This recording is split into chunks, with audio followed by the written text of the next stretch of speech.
Good evening, guys. Good to see you. And I need to make sure. Yeah, that is muted. Yeah, okay.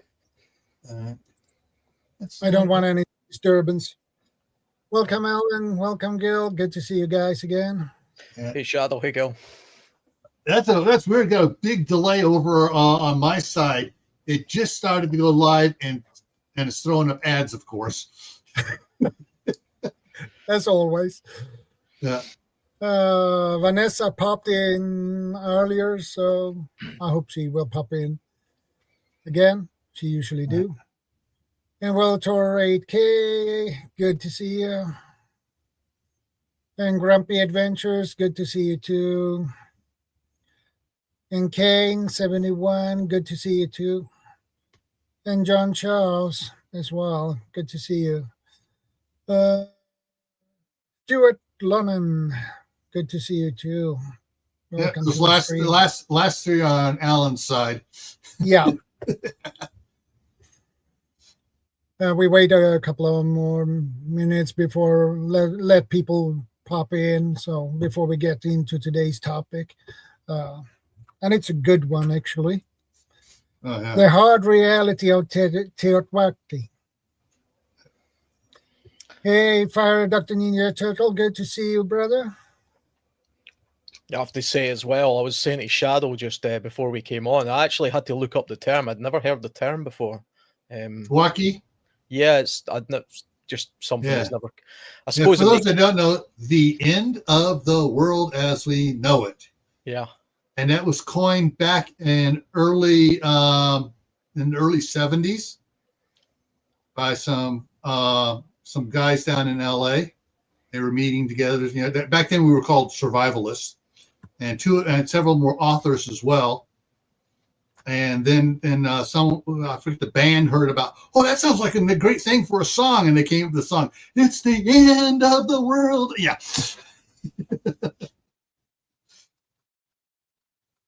I suppose like one way of looking at it as well is kind of like you've got SHTF and then you've got, you know, the TEOTWAKI.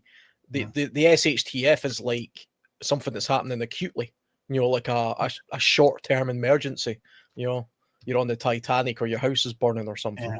Whereas TEOTWAKI is like a long-term, massive, big impact type thing. Back in the day, there are 4 classifications.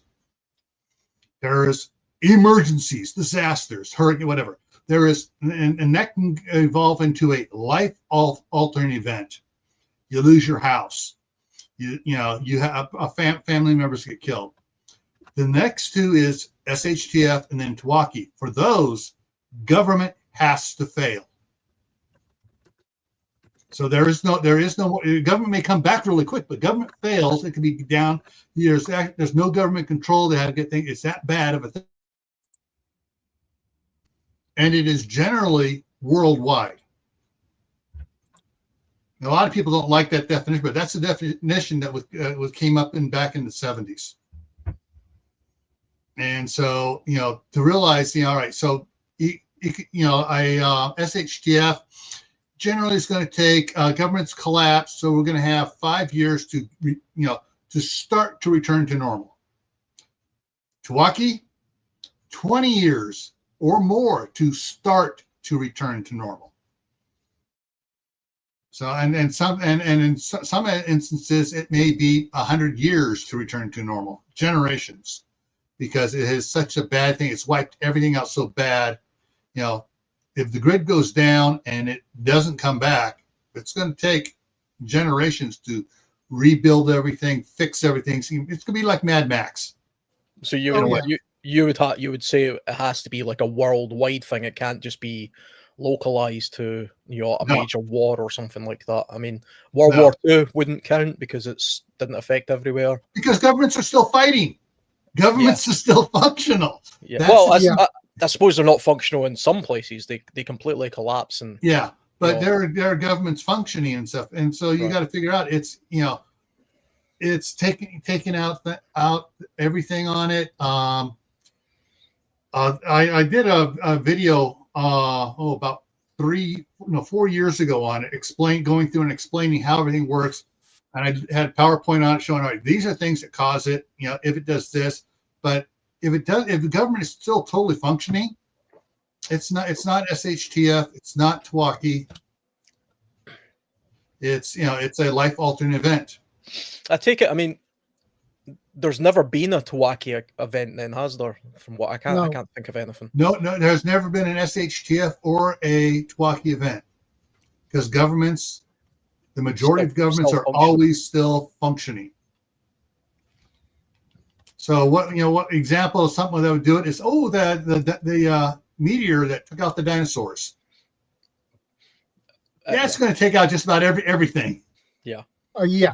The grid goes down. An EMP takes out all electronics and everything, and all electrical circuits, everything out. So that's going to take decades to recover from. But as an EMP global? Yeah. If it's from the sun, it's global, because where it hits first, all right. So you got the Earth. Well, my head is the Earth, and there's the magnetosphere around it, and it comes in, hits that. All right. It comes in, hits. I'm trying to look at my hand. It goes around and then comes in the poles and then propagates around the surface of the Earth. Now it may only take 2.5 seconds to do that. But it's going to hit the poles first, because that's, if you look at the magnetosphere, you can see it curving. They kind of go in like this, don't they? Yeah, it comes in like that, and so that's where it's going to funnel down into. And as it funnels down into it, it's going to magnify. So once it hits through, it's going to be like like being hit by Mike Tyson on one side and Muhammad Ali on the other. Yeah. But yeah.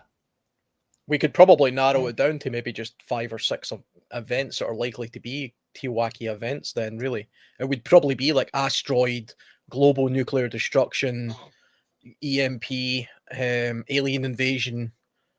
Yeah, I can't think of much else. I mean, even if Yellowstone exploded, I don't think that would affect the entire world. It would have some impact, but I think the Australian government would probably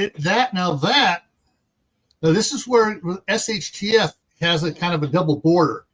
If the United States government was wiped out from something like that, in Canada, in Mexico, but the rest of the world's still functioning, we will have a SHT event here, because our government is gone.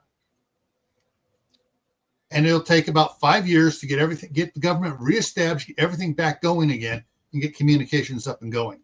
So that's where about the 5-year thing comes in for a quickie on SHTF. That's assuming nobody takes advantage of that. I can imagine the Russians or the Chinese, think, here's our way of getting in there, or somebody sneaky like the French. I would never trust them. Here's the thing too. Both the Russians and the Chinese know, if the American government's gone, that means the leash has been taken off the American people. It's going to be, you go in there and you can have every American that has a gun hiding behind bushes, sniping us. And wait a minute, the American public is the world's largest army. Yeah. That's why you would have to do it at a distance. It's kind of like the Japanese problem, where near the end of the Second World War, people seen how hard it was to take those tiny little islands near Japan. And then they thought, God, if we try and take mainland Japan, it'll be a massacre, because every single person there is holding, anything they can possibly grasp as a weapon.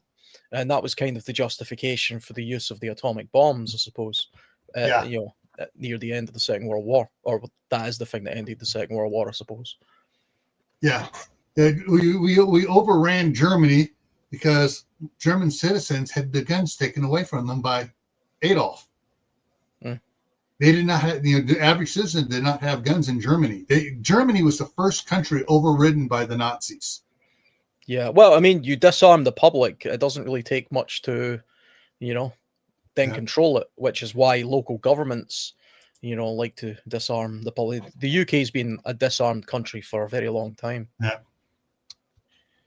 And Mark says, I can think of one thing that will easily cause TEOTWAKI, absolute financial collapse. That's more likely than aliens or asteroid. Yeah, Yeah, a total global collapse where can trigger basically if you got to think of it as dominoes. If there is a total economic collapse and none of the rich people react fast enough to brace things up like they did during the 1929 stock market crash, and everything just does go down, all of a sudden you're not going to have everything, all the infrastructure still working because people aren't going to be working. So you're going to all of a sudden now the power companies say, aren't going to be having people to fix the lines because people are getting their houses repossessed, they're having to move, go, whatever. So yeah. But wouldn't people just find other ways of making payment? Because I mean, things of value still exist in the world. You could revert back to the gold standard, but I remember when I was looking into the collapse, I think it was Argentina, when their basically finances completely collapsed, people still went to work, but they did it in exchange for things like trainers or shoes and food. But things like that was back when that was still a thing. Nowadays, everything's so rooted in the fiat money system. It's like you say, "Oh, I'll barter this," and people are like, "What are you talking about?" And governments don't barter like that. But wouldn't just out of pure necessity people revert to that anyway? I know I need food. I know I need. Yeah. People will. Companies won't. Power companies won't be reverting to that. So that can trigger a total economic collapse. Can trigger failure of infrastructure. And if enough infrastructure fails, the dominoes just start falling. Oh yeah. And then it's not going to be a TEOTWAWKI, although in the sense of the word, it would be the end of the world as we know it, but it wouldn't be as devastating as just a simple poop hitting the fan. So yeah, so there's going to be there are actually a number of things. And I should have brought it up, and I totally spaced on it dealing with the grandkids today. There are several things that can trigger it, and sometimes things in one part of the world could trigger a domino around the world. Look back to there were several volcanoes like Krakatoa and several of the others that caused massive effects around the world, devastating effects with the weather, crops, failures for the next year and a half. There was, the winters, and so all of a sudden there's no summer and there's winter because of all the volcanic ash in the air. It was, it was a volcanic winter, but it was caused by that little island that blew itself apart down there in Indonesia, and just it's gone. Most people didn't know what the heck was going on. They didn't find out for months and months later till the news traveled back. Oh yeah, Krakatoa blew up and it wiped out everything around it. Actually, I suppose now that you're talking about that, I mean, some sort of catastrophic climate change would cause it, or the polar shifting, or I mean, the Gulf Stream shifting. I mean, that would probably just affect some places in the Northern Hemisphere. Definitely affect the UK. Yeah. And me too. Going to the movie Day After Tomorrow, where the AOC, the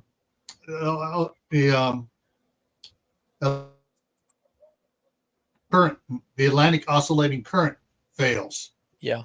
Even temporarily, and then all of a sudden we got the ice is encroaching on everywhere. I remember seeing a thing that was saying that movie was greatly exaggerated, but it would have a devastating impact on places like the UK, because if you look at where we are latitude-wise, I mean, there should be polar bears where we are right now, but there isn't, because we're fed that warm air and water coming up through. The Gulf it was Stream. only exaggerated in the speed. And even some scientists says, we don't know if the North Atlantic current stops. It could be instant. Well, there has been an ice age in the UK and North America, so Yeah. we know what happens, and it happens multiple times. It comes and goes over a period of. That's an important one here for the big chill, also known as the Little Ice Age, started back in the 1700s. No, sorry, 1600s. Where up in Canada, there was a glacial dam, and behind that dam was a huge freshwater lake, and because everything was warming up. At this time, Britain had better grape harvests and made better wine than France. It was a lot warmer than it is now in Britain, a lot warmer.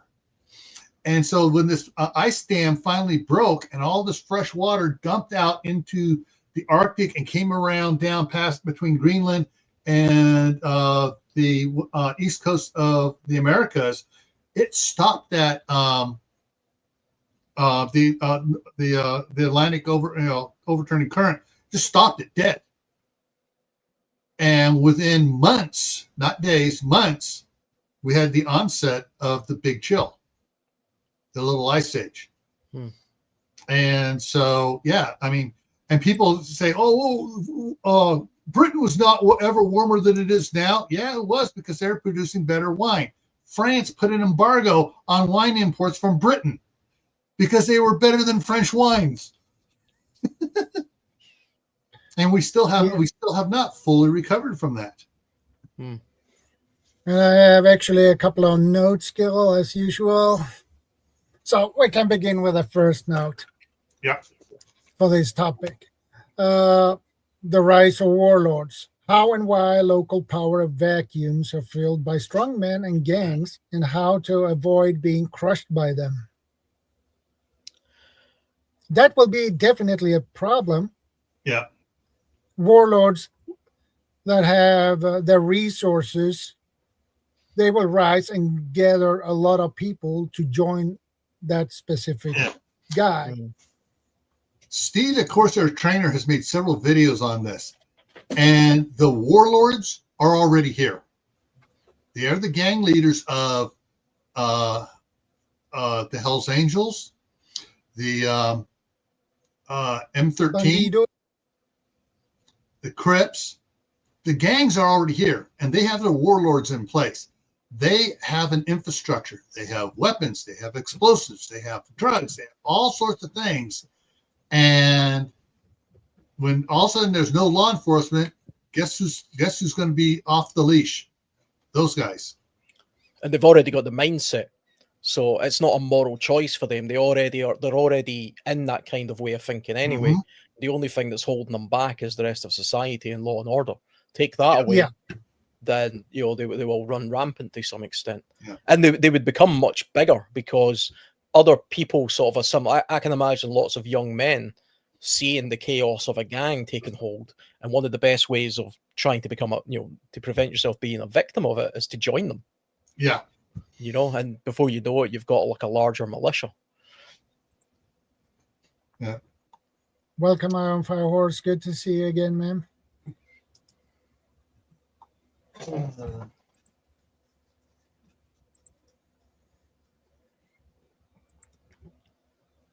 But anyway, going back to a comment that I had missed. Lee Argent says, doesn't a large scale volcanic eruption have the same effect as Carl Sagan's nuclear winter? Yeah, that's basically what happened. Except there's no radiation falling down here; it's just volcanic ash. So rather than getting radiation sickness, you're getting lung damage from the silicate, because volcanic ash is not like wood ash. It's like little spiky diamond sharp shards of rock, and stuff that is just small and getting in.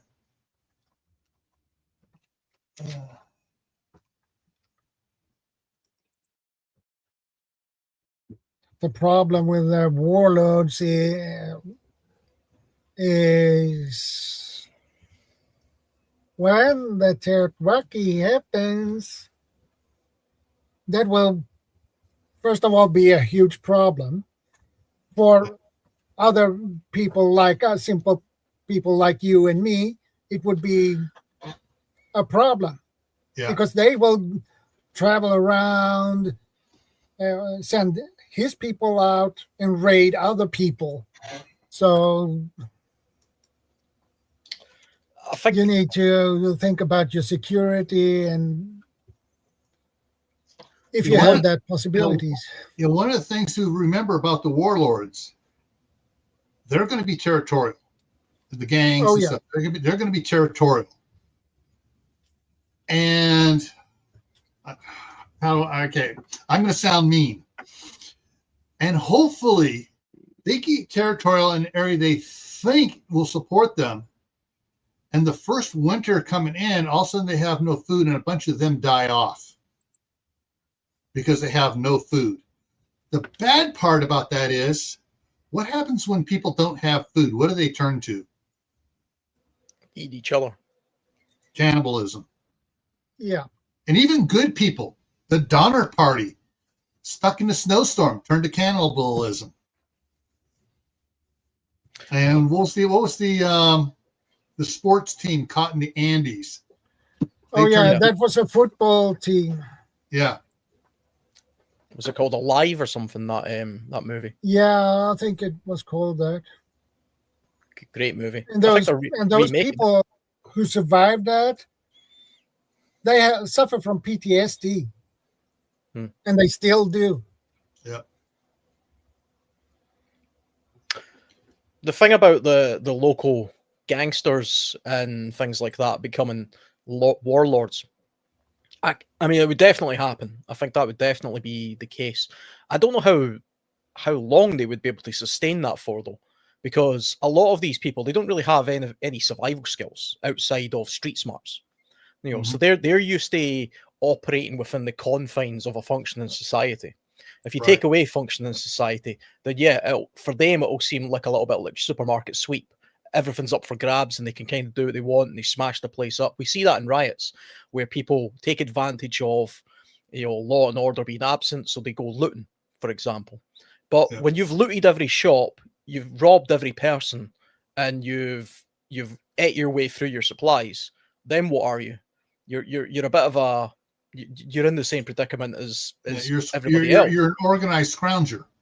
Yeah, and the idea of always getting your survival by parasitically taking off of another person in some way, I think that's got a very short term prospect to it, really. I mean, I suppose that's one way of putting it. I can't see that lasting for a huge amount of time. Eventually it will come to a natural end in some way, and the ones who actually have skills, the ones who know how things function and can think a little bit laterally and have managed to sort of skirt around the edges and avoid conflict, are the ones who will be more on top.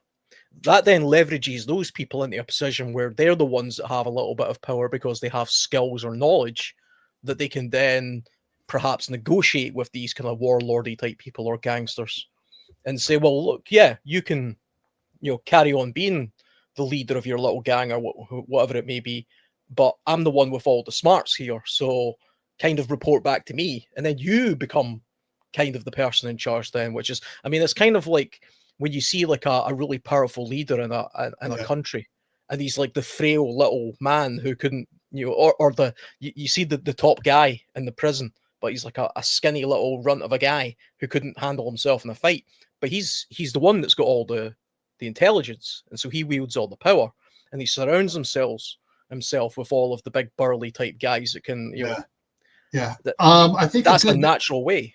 A good movie that was made about that was Escape from New York with Kurt Russell. I love that movie. And all right, so you had Brain. Brain was the brain, but he wasn't in charge.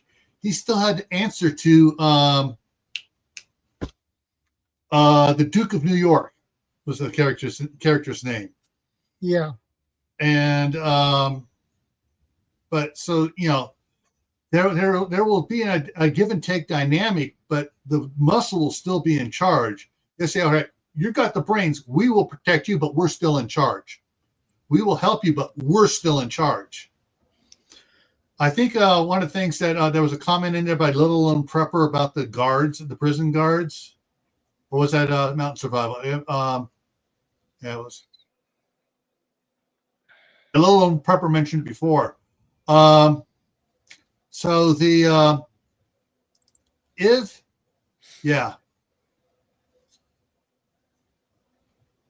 the thing is with that, some of the people in corrections that I know about is, so long as the problem is if the power goes out, some of the electromagnetic locks, some of them open up automatically. It's a safety feature. If they don't open up automatically, the guards are like, we're out of here. We're not letting these guys loose. We're just going to abandon them. It's bad. You know, there's no more law and order. We're out of here. We're leaving these guys here. And yeah, it's a bad way to go. But yeah, that's probably what's going to happen. That actually happened in Syria. And I think it happened in Libya as well. Once, you know, the regimes of those countries completely collapsed, and there was a moment of complete chaos. And a lot of the people who were in prison were there for political reasons. And suddenly that regime is no longer in power. You end up with this situation where a lot of the people who are in prison are going to now become the leaders, and there's retributions and things going on. So you can imagine some of the prison guards of, like in Syria, for example, thinking, oh damn, I better get the hell out of here quick before these guys get out, because then the retributions are going to start taking place, you know? And the thing is, when the guards leave, also the commissary people, the cooks and stuff, they're leaving too. So they have, you know, if there's no water going to it and they're still locked in their cells, they got about 3 to 5 days before they're dead. If the water's still flowing, then they got about 3 weeks or so before they have to turn cannibal, if they're able to get out of their cells at all. So that's one of the things. One of the things about that I've heard people talk about, and I'm kind of on the fence of what this is going to happen with dealing with gangs and the marauders and the brigands and everything. If you got these gangs roaming around and you have organized preppers, organized militias popping up and stuff, first thing they're going to do is, oh, we got a gang coming. We're going to do a military action. We're going to hide, let them come in, and we're just going to shoot them all from hiding. There will be that too going on. So there will be, prepper for the. Hey, Brian. Yeah, it's Power Gym to do a high winds. Brian, good to They're see fine. you. No doors opening. Okay, good. So there's there will be groups of good citizens having to set up vigilante law to stop some of the gangs and stuff. But then there's also ordinary citizens too. And you got several gang members. All right, we're going to go into this house here, and they go in there, and it's like that was that thing where the 3 teenagers kicked in the door of the 86-year-old woman. She had a revolver, and she killed all 3 of them. There's going to be surprise, because not only are the criminals going to realize, okay, there's no law and order, the average citizen is going to realize the cops aren't going to come after me in this situation. I can defend myself to the fullness of my ability. It's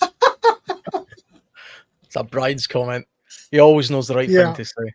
Oh, yeah. The other thing about the idea of militias and gangs, I feel like, I mean, to some extent, they will kind of burn themselves out after a while.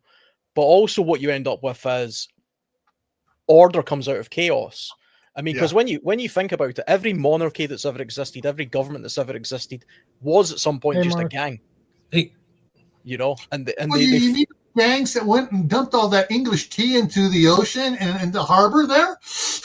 You know what? It happens, and eventually you get an order out of it. It reminds me a little bit of I think I mentioned this film before on the podcast. Remember the movie The Postman? Oh yes, I love that movie. Great movie, but I mean that was a TEOTWAKI type event. Everything kind of went back to the sort of early 19th century, and you know there was no longer a United States, but the biggest gang that was led by a guy who it turns out was actually just like a normal bloke working in a factory or something, became the leader of the largest gang, who then called themselves the new government. And they sort of roamed around the country, kind of cowboy style, taking over towns and taking over communities and taxing people and conscripting people into their forces and all this kind of stuff. Given enough time, that would actually just become the official government. You know, that would actually just become the authorities, because order has to come out of chaos, because nobody actually wants to live in chaos, including gang members. They have their own families and stuff as well. But then you're getting back into a feudal system. Yeah. Knights, you know, of the dukes, you know, the king, all the feudal towns around it, and you have people rebelling.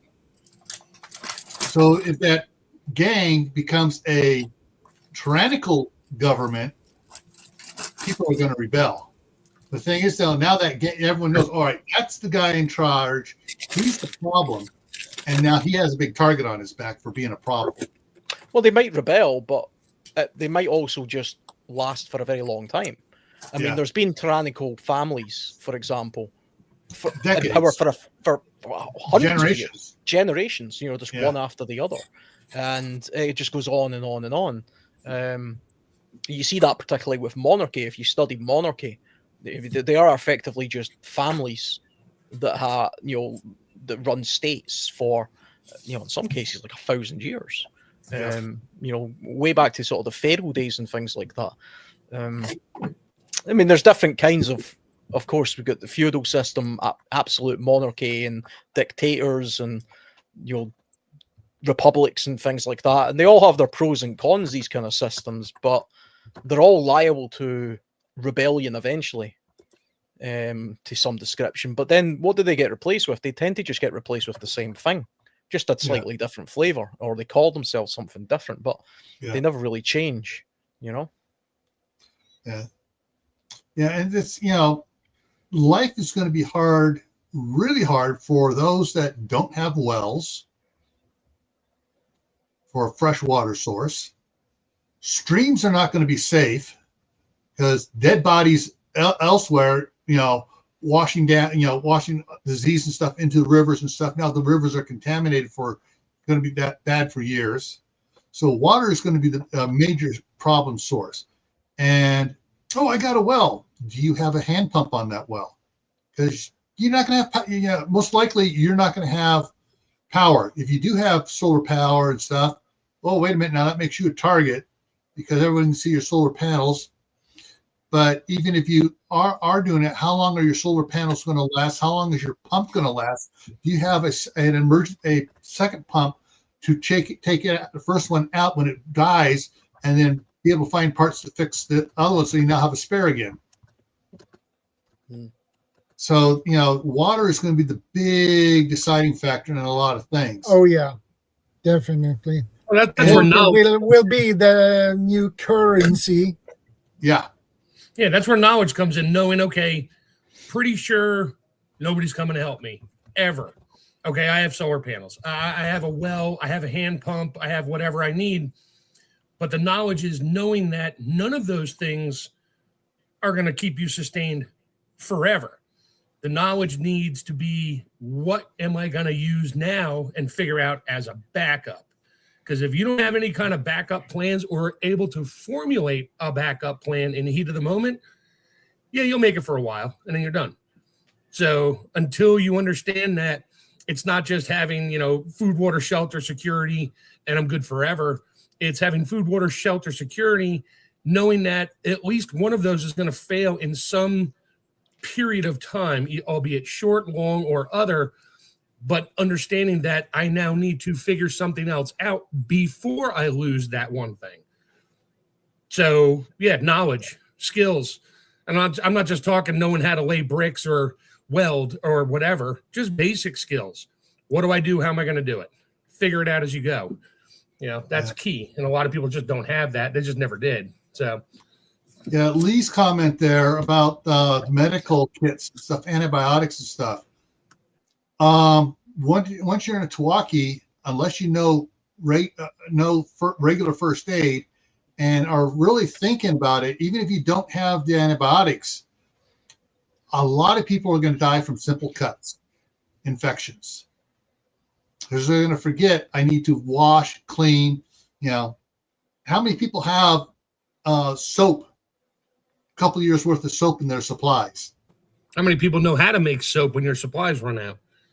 How many people know the naturopathic remedies for things? Not getting into it because, okay, I'm out of my 50-year supply of antibiotics because either they expired, got wet, or got stolen. Now what do I do? Crap. Or got used. Or got used. Exactly. Got used at a rate you weren't expecting.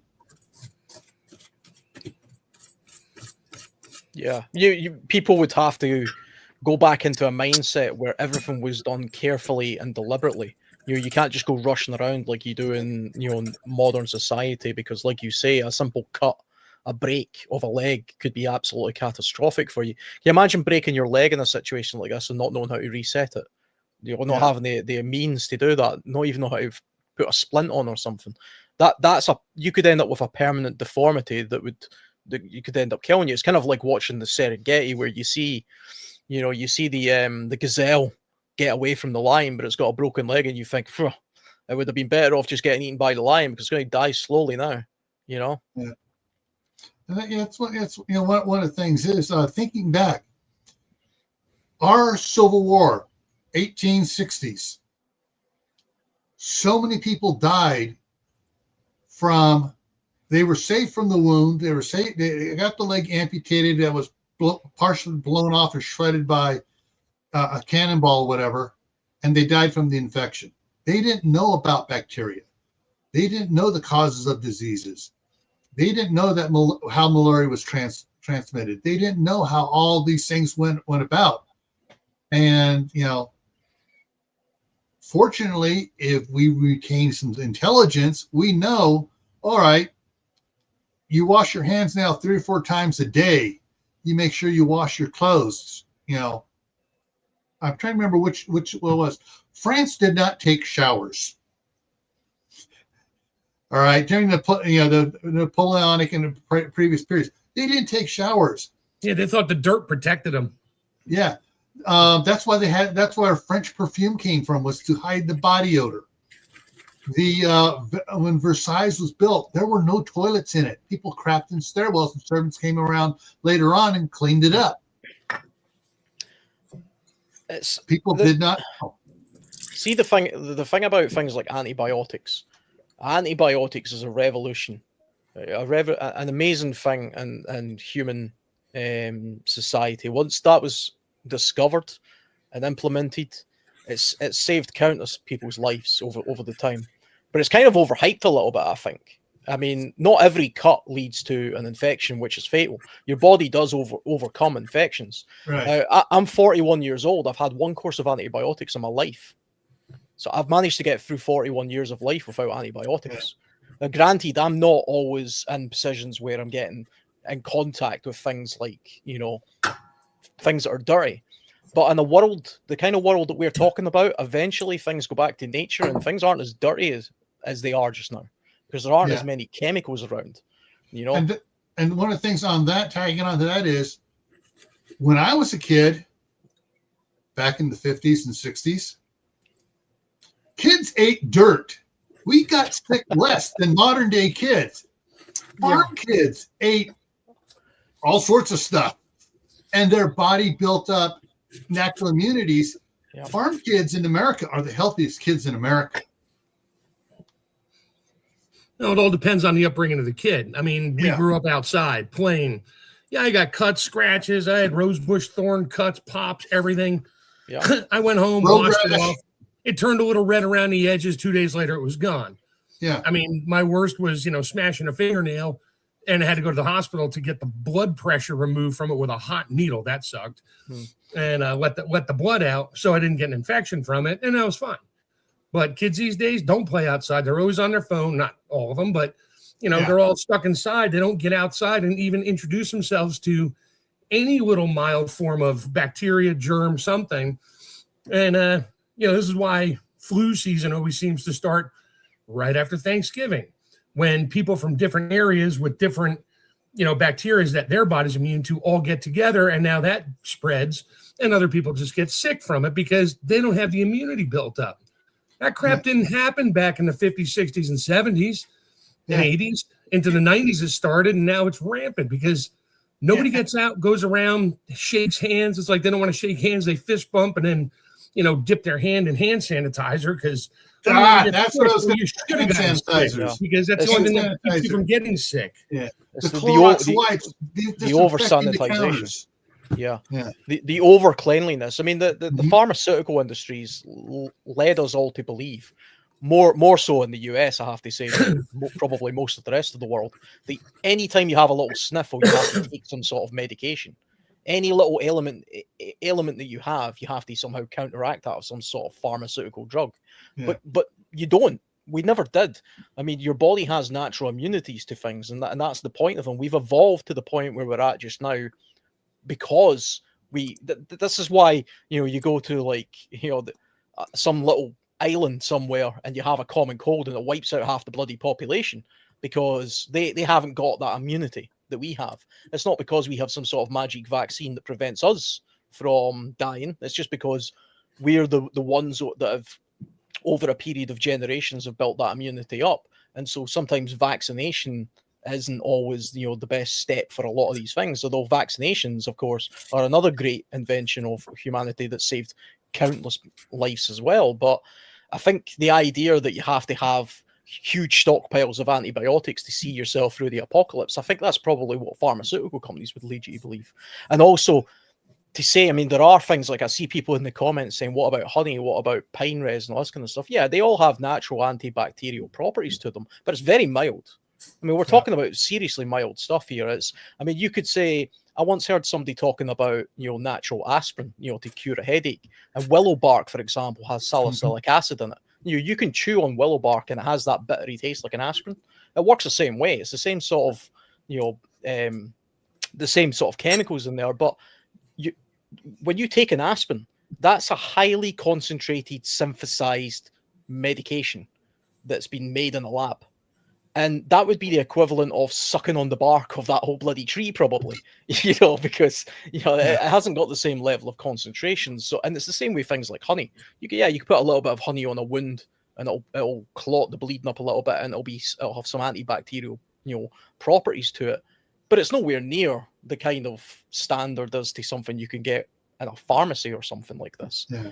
But on the other hand, if you cut yourself, I'm in the woods all the time, and I get little burns and cuts and things like that. I've got a cut in my hand right now, which I did on a trip this weekend. I'm not going to treat that. I washed the wound, I washed my hands, and I'm monitoring it. I'm not going to take nothing for that. I'm not going to put any antibacterial stuff on it. I'm not going to take any kind of medication. I'm going to do nothing.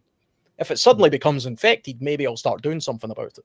But I'm of the belief that you should let your body handle these things, and you'll build a better tolerance that way. Because the second you take an antibiotic, it doesn't just treat the thing that you're trying to fight against. It's also devastating the rest of your body. Yeah, it's not very specific.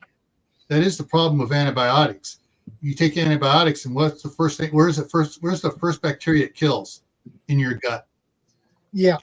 And your gut bacteria basically is the engine for the rest of your body. Gee, you wonder why they created it. Sorry, I had to go there.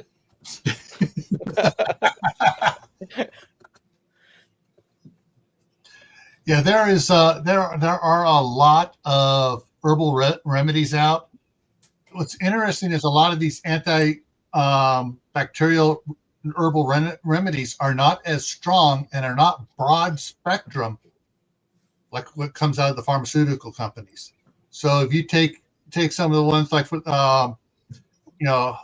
burdock root or something like that, it works on one thing, but it doesn't kill everything. It gives your body the chance to do what your body's supposed to do and overcome the problem without killing off all your good bacteria and stuff.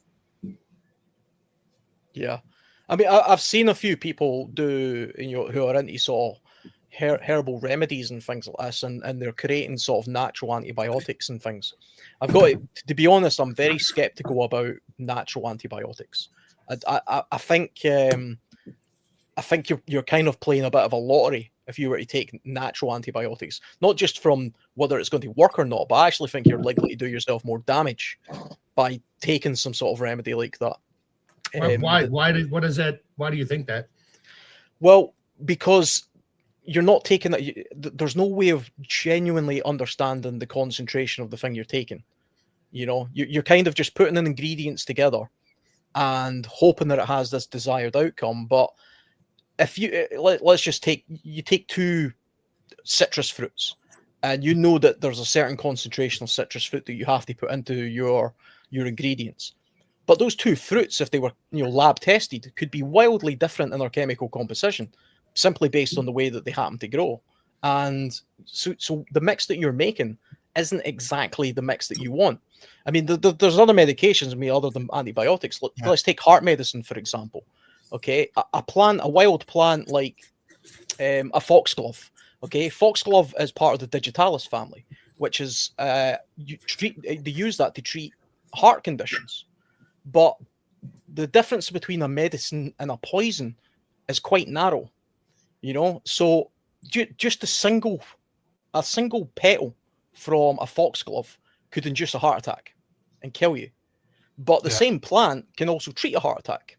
Yeah. Now, the difference between the thing that kills you and the thing that treats you is the very specific concentration, which a laboratory can do. But you in your kitchen with a grinder and you're making a little potion. It's a little bit trial and error. Yeah. If you've got nothing else and you're having a heart attack, then maybe it's worth trying. On the other hand, it's a bit witch doctory for my liking, to be honest. That's one of the things that I think everyone needs to realize. Yeah, there's all these herbal remedies out here, but how many people have studied them? How many have, just having that book. It's like, oh, I can fix everything inside this book. Well, that's great. Do you even have any idea how to do it with it, grow it, find it, whatever? And then have you ever used it before to understand it's, you take a tiny bit of something to see what happens. Okay, I didn't do anything. I'm going to take a tiny bit more. Okay, that seems to work. Not take a mouthful of something and go, crap, now I'm going to die because I had no idea what I was doing. Yeah. And that's the thing, it's skills. Right. Yeah. When in a TEOTWAWKI situation, those that are actually herbal medicine, study it, have their books and everything else on it, they will be sought after as the original homeopathic doctors. You'll be the witch doctor. Not a witch doctor, homeopathic. I mean, prior to Rockefeller, he even had homeopathic doctors until he realized, oh, I can make all this money by making these pharmaceuticals from oil, which I own all the oil. And so that's why he made all these millions of dollars donations to schools and stuff to teach pharmaceutical medicine. And why he also funded the starting of the American Medical Association cult. Yeah. All that and to badmouth natural homeopathic and all that stuff, naturopath stuff at the same time, to say this is bad stuff. This is voodoo. You can't use that. You must use my. Yeah, that's where that went. Yeah. Now they only teach they teach the meds in school. They don't teach health or anything like that. And that's and unfortunately, the rest of the world can blame the United States for Rockefeller doing that to their medical system too, because it went from here over to England to France and just across Europe. Chinese medicine. You find a good Chinese apothecary. Yeah, you got apothecary that have done it for. I mean, they've grown up their entire life. They started as a teenager learning to do this, and were taught their entire life how to do it. If you don't have the skill and you don't have the knowledge, it's a crapshoot. Yes, you're right on that. Go ahead. I was just going to say, I mean, the thing is, see things like Chinese medicine, for example. A lot of that's genuine. It works. It's proven over time. People take it and it works. But there's also a bunch of stuff where, it's ground up, dried tiger's penis and it's supposed to cure all. And it's rubbish. I mean, the problem with a lot of homeopathic type remedies that I see is, some of it's medicine, but a lot of it's just potpourri. It's just nonsense. Otherwise, it would become medicine. Most medicines do derive from something that's naturally observed in nature anyway. Like Lee's saying on the screen just now, isn't mold from bread, a natural form of penicillin antibiotic. Yeah, but you can't eat the mold off the bread and expect it to be penicillin. Exactly. Also, you get different kinds of mold on bread, so you have to make sure it's the right one, because you could eat black mold off bread and it kills you. You know. So Alan, dumb question, smart ass question. How do you know dried tiger penis doesn't work for virility? Have you ever tried it? See, we were taught. I'm not saying it works or doesn't work. We were taught to believe certain things. That's one of them. Yeah. They make it sound funny. Why? Why have the Chinese used it for centuries? If it didn't work, they'd have been like, yeah, this shit don't work. Let's try, I don't know, dried out, I don't know, gorilla ears or something like that, which I'm sure there's use for that too. I mean, ground up rhino horn, all this stuff. There's a reason it's there. We just don't know why. So we throw it off to the side. I'm not saying go do it, but we never learned it. Yeah. But the Chinese have been using that stuff for, many, many centuries. And we're over here worrying about penicillin and Prozac and whatever else. Well, they have their own versions for stuff like that to calm people down and stuff, but we're not allowed to use it. Therefore, we're taught to not believe anybody but our pharma. So I'm not saying it's good, bad, other, it works, it doesn't work. I'm just saying this is our educational system at its finest when it comes to medical treatment, period. I do take your point. I know the angle you're going for there, and that's definitely the case. I mean, a long time ago, I remember I had a friend who was very into nutrition as a kind of cure-all. It was like, oh no, you just have to sort out your gut bacteria, and that kind of solves a lot of other things. And I genuinely remember at the time thinking, whatever, man, that's very woo-woo. That I now believe a lot of that. The more I've learned and the more I've looked into it, that does seem to actually be true.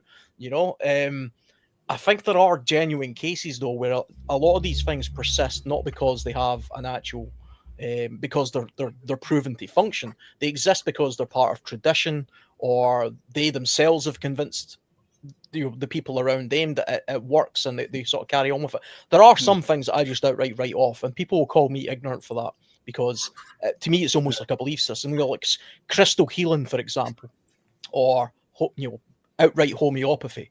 I mean, that to me sounds it's nonsense as far as I'm concerned. There are people who swear blind that putting a crystal over your head or something will somehow cure something. I don't believe you, but it might work. I mean, I'm open to the possibility I'm completely ignorant and wrong. Obviously, I don't have the answers to everything, but I would stay away from that if possible. On the other hand, if I had absolutely nothing else and I thought, okay, rub your crystal over my head and it might cure my headache, I'll go for it because it'll do me no harm. On the other hand, if somebody says, here, drink this jar of something I've got from moldy bread, it might kill you, but it might fix your headache. I will leave my body to try and fix the headache, I think, rather than take my chances with the jar or something. And some of the things, are basically have a placebo effect. Yeah, and it's been documented that placebo effect is a real thing. It's a real thing. Your body can heal itself.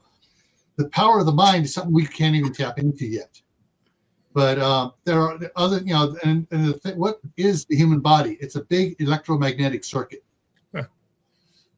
And so whatever affects the circuit can either affect it to the good or to the bad. So we don't know everything on that. But getting back to on the topic and stuff here, we were on the gangs and stuff. The gangs are going to be a problem. They may or may not sort themselves out. For those that are in an area where the governments have taken away your right to defend yourself, it's going to be a bigger problem. Well, you say that, but the gangs aren't armed either. You'd be surprised. All right, who's going to get a gun most likely?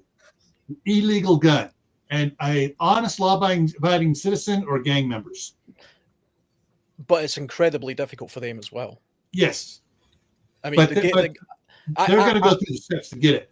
I've never seen an illegal gun in my country, ever. And of course they exist. I know they exist. Yeah. But, I've managed to... They don't exactly walk around with them on their hip going, look at me, I have an illegal gun. Yeah. But, even even as a teenager, sort of hanging around the bad sort and being in amongst sort of, you know, the kids and stuff like that, I've still never seen one. I've never even heard of one being sold. I don't really run in those kind of circles, so that's probably why. But there is an argument to say this is a very sort of European American type argument where it's like, well, we have guns so we can defend ourselves against guns. It's like, yeah, but nobody has guns here, so it's kind of a mute point. We're all fighting with spoons over here. There are legal guns in the UK, shotguns and stuff like that. I've got some. I'm a legal gun holder. I have some. Yeah. Now, so gangs are going to have some guns, and what are the first thing they're going to do? They're probably one of the first things they're going to do is like, who else has guns? Let's go get more guns from the ones that legally have guns.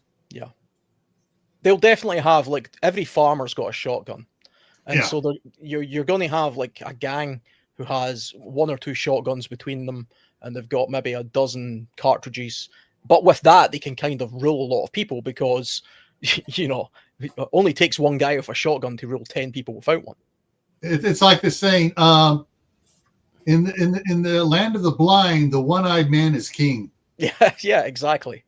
But I don't think it's as much of a problem as people imagine. And I don't want to get into the sort of like the arm in your society debate, because to me it seems circular. You end up in a situation where people are saying, well, if that guy had a gun, he'd be able to stop that guy with a gun. Like, no, you just both have guns, and you end up with a gunfight. I mean, but you join up with that guy that has a gun, and now they have 2 guns, and you still got a gun. It ends up a circular type argument.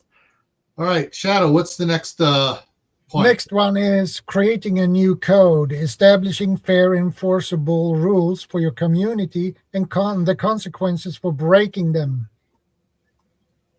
That is a double-edged sword with an asterisk on the end of it. That being is, if a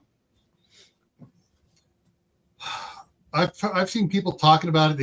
They got their group, they've got their bylaws, they're set up, they know how they're going to do. But one of their problems is if someone violates it, if someone violates it, their primary, most severe thing is to kick them out.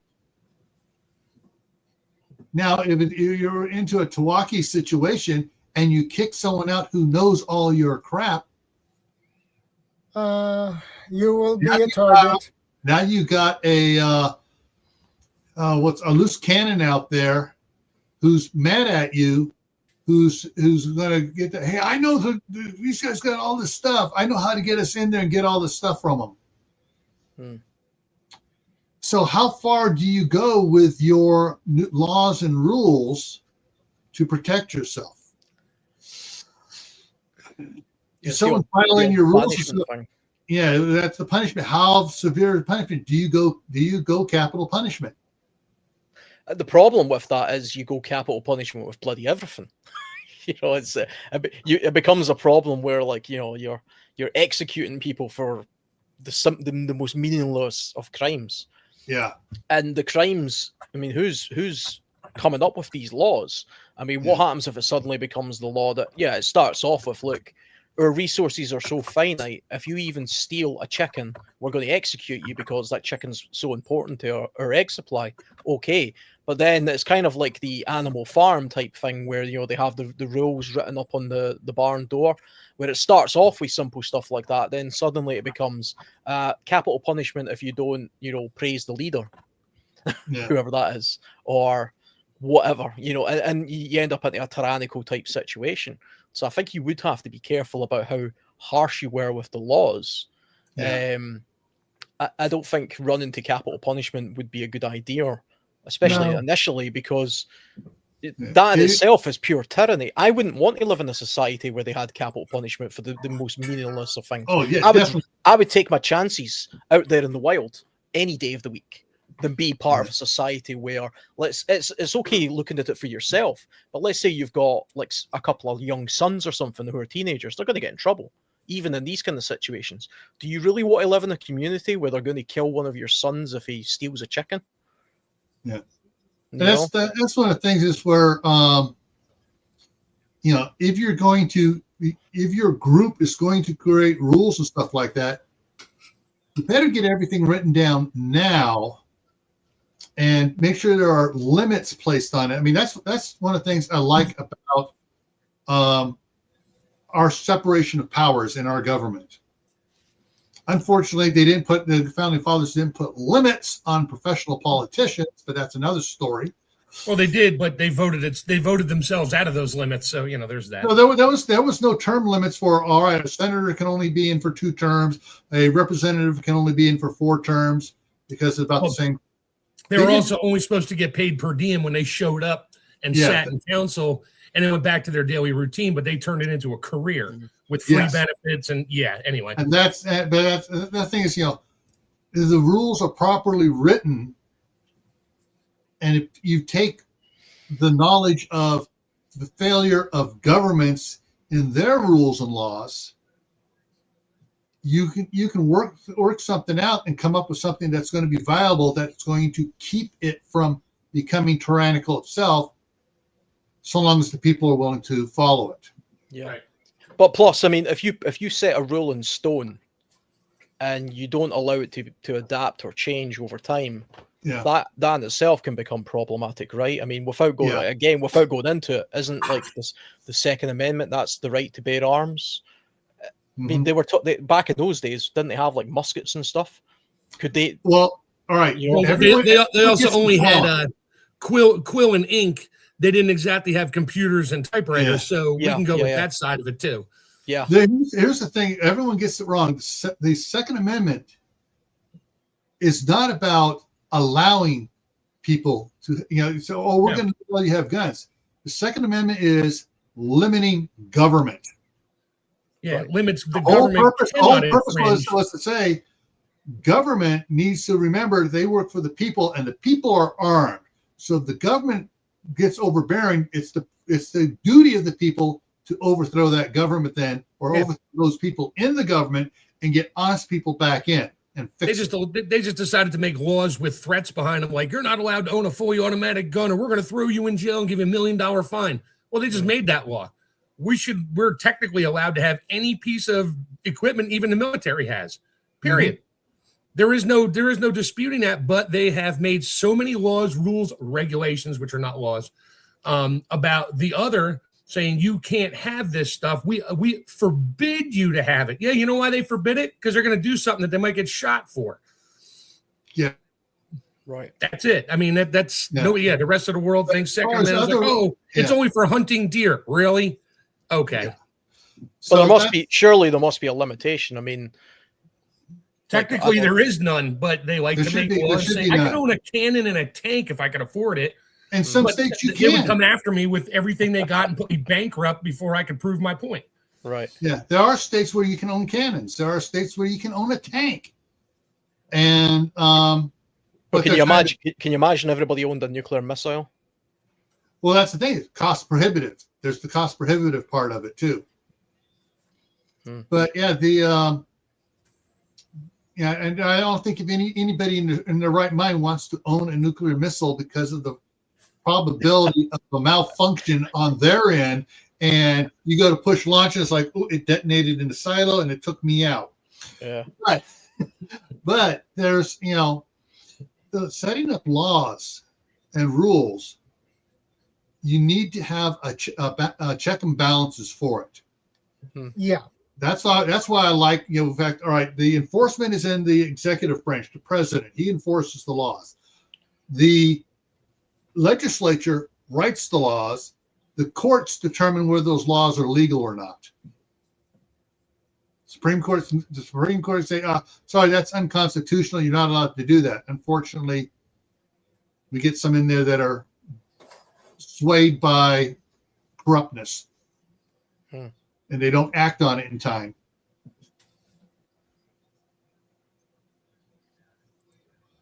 I mean, we see governments changing laws all the time just to fit their needs. And if they themselves are breaking the law, they simply change the law so that they're not breaking the law in some way, and that's okay. That happens in the UK all the time. They make laws up as they go along. Yeah, you hear that in the United States. It's like, oh, we need stricter gun control laws. It's like, why? We already have super strict laws. The only people that are doing things with these guns are the ones that illegally found them. They literally just keep pushing it so they can just say, you know what? No more public guns, period. Not one, nothing. And then guess what? Oh, we turn into London. Now they're going to ban knives and kitchen knives. What's next? Sporks? Yeah. I mean, you see that tragedy in Australia that just happened. The guy that did that legally owned the gun, and it was a bolt action rifle. And what's the Australian government's first response? Their liberal Australian government? It must be the guns. The gun's the problem. No, I think the guy holding it and doing the act is the problem. That crap. Wait, a car just hit 50 people on purpose. Wait, what about the driver? No. It was the car. Ban F-150s. I mean, this is the logic they use with guns, but not cars. Yeah. No, I get it. It's an easy target. And the reason it's an easy target is because it's a simple solution for politicians. We're slightly off topic again, but this is the problem with laws, though, because the laws then become a case of whoever's in power making the laws will change the laws and subvert the laws so that they remain in power. Yes, and that becomes the problem over time. You know, he who has the gold makes the rules. Yep. Yeah. And that's one of the things here. So if you're in a town that has survived in TEOTWAWKI and you guys are trying to set things up, individuals are smart enough to know what works and what doesn't work. Problem is, you get several people together and they start acting stupid. And it's like I'm going to quote a movie again. I've been quoting this a lot lately. Agent K to Jay before he's an agent. A person is smart. People are stupid. Yeah. So it's one of those things is if everyone knows what works and what doesn't work and how things should have been fixed, hey, whoever's ruling, whoever's the mayor of the group, you have term limits. You're only allowed to be in for 2 terms. Yeah, and if you do a good job, you might get voted in again or not. And then and those on the council that or board of directors, what do you want to call the group that's making the laws for it? You have term limits. You're not allowed to be here forever. Good to see you. Hey, Mike. Hello. And that's one of the things that we need to, you need to realize this in TEOTWAWKI. If you're one of the survivors and you're trying to reestablish law and order, there are bad laws, there are good laws, there are bad people, there are good people. Choosing them is going to be the hard part. It's not going to be no bed of roses to make choices. I agree with that.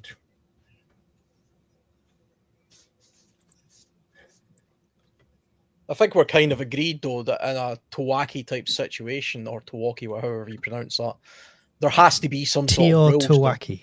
The O is silent. No.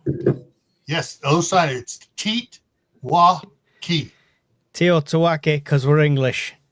All right. What do you call the little thing hanging off the udder of a cow? A teat. That's it, because the second T or A is silent, and so the O is silent. That's the guys that wrote it, that came up with it, we all pronounced it TEOTWAWKI. Gil, what's that stuff they put in Roundup again? Come on. Life is Hey, we can't be taking language lessons from a country that calls football when they don't even touch it with their feet. They just run around with their hands. That's not football. That's handball. That's rugby. I'll give you. It should have been called rugby. I'm not listening anymore. I'm just gonna drink my pop out of my aluminium can. Who uses a rug in rugby? The bald ones. Rugby's called rugby because it comes from the town of Rugby. That's where it was invented. I'm here. Yeah. Why is it called tennis? Why do we park on driveways and drive on parkways? We could do this all day long. The only sport I think that really was named right was basketball. A ball and a basket. Basketball. Yeah. Oh, we have netball over here as well. So Or stickball. You have a ball and a stick. And you Stickball. call we call it pool. You call it billiards. Yeah, I'll give you guys credit for that one. no, well, we call it pool. To be fair, Yeah. Do you Well, really? it's pool for the us. game. It's the game. Billiards is one type of game. 8 balls is a different type of pool. Anything besides billiards is called pool. did I just join at the right time to be off topic, or is there? But yeah, getting back on it, yeah, laws, setting up laws and stuff, it's going to be tough. It's going to be hard. Mm. And I would suggest that if you're in a group, get a format nailed down that that can be flexible, that can be adjusted. But don't totally nail everything in stone, but have limits to your laws and stuff. Flexible laws would breed conflict. I would say. I would much rather have a stamped out 10 commandments, Well, Jobby. it's like this. All right, when we're talking about like that is earlier is like if you steal a chicken, do we put you to death? Do we make you now clean out the Or chicken? do you get coop? 10 days in the jail? Or do you have to live in the chicken coop for a week?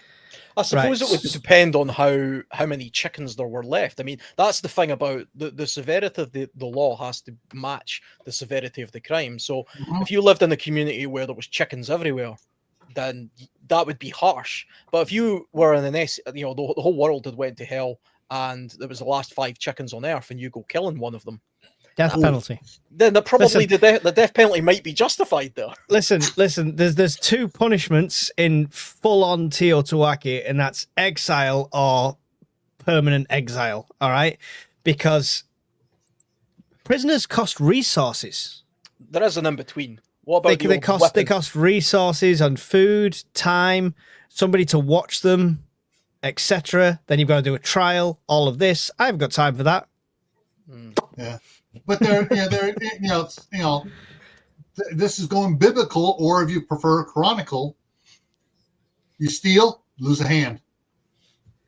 But then you've got a one-handed guy as part of your community. It's just. I mean, Or- unless he's doing all the He was proctology take exams. his non-dominant hand. If he does it again, take the other hand and banish him. He ain't coming back. I think you could have shades in the middle. I mean, you could have, it's your turn to dig latrines. You have to now dig latrines. Or whipping people and stuff like they used to do in the old ships and whatever. And there's punishments that are sort of in the middle. Stocks. The stocks, yeah. Oh, Alan's whipping me. Is it a punishment or a treat? Is that your grandmother doing that?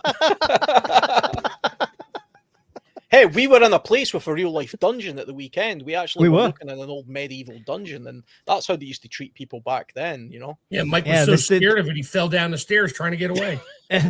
I'll tell you what, though, the dungeon itself, it's pretty grim because it's no windows. It's not like you see like on an old medieval film where they walk down a corridor, open a door, and off you go. You're dropping them down a hole in the brick that's just about enough to get your body down, and it's just lowered down into it, and that's it. You're in this room that's just solid underground. There's no windows, there's no door, it's just that one little hatch. Even if the hatch was left open, it'd be a struggle to get out.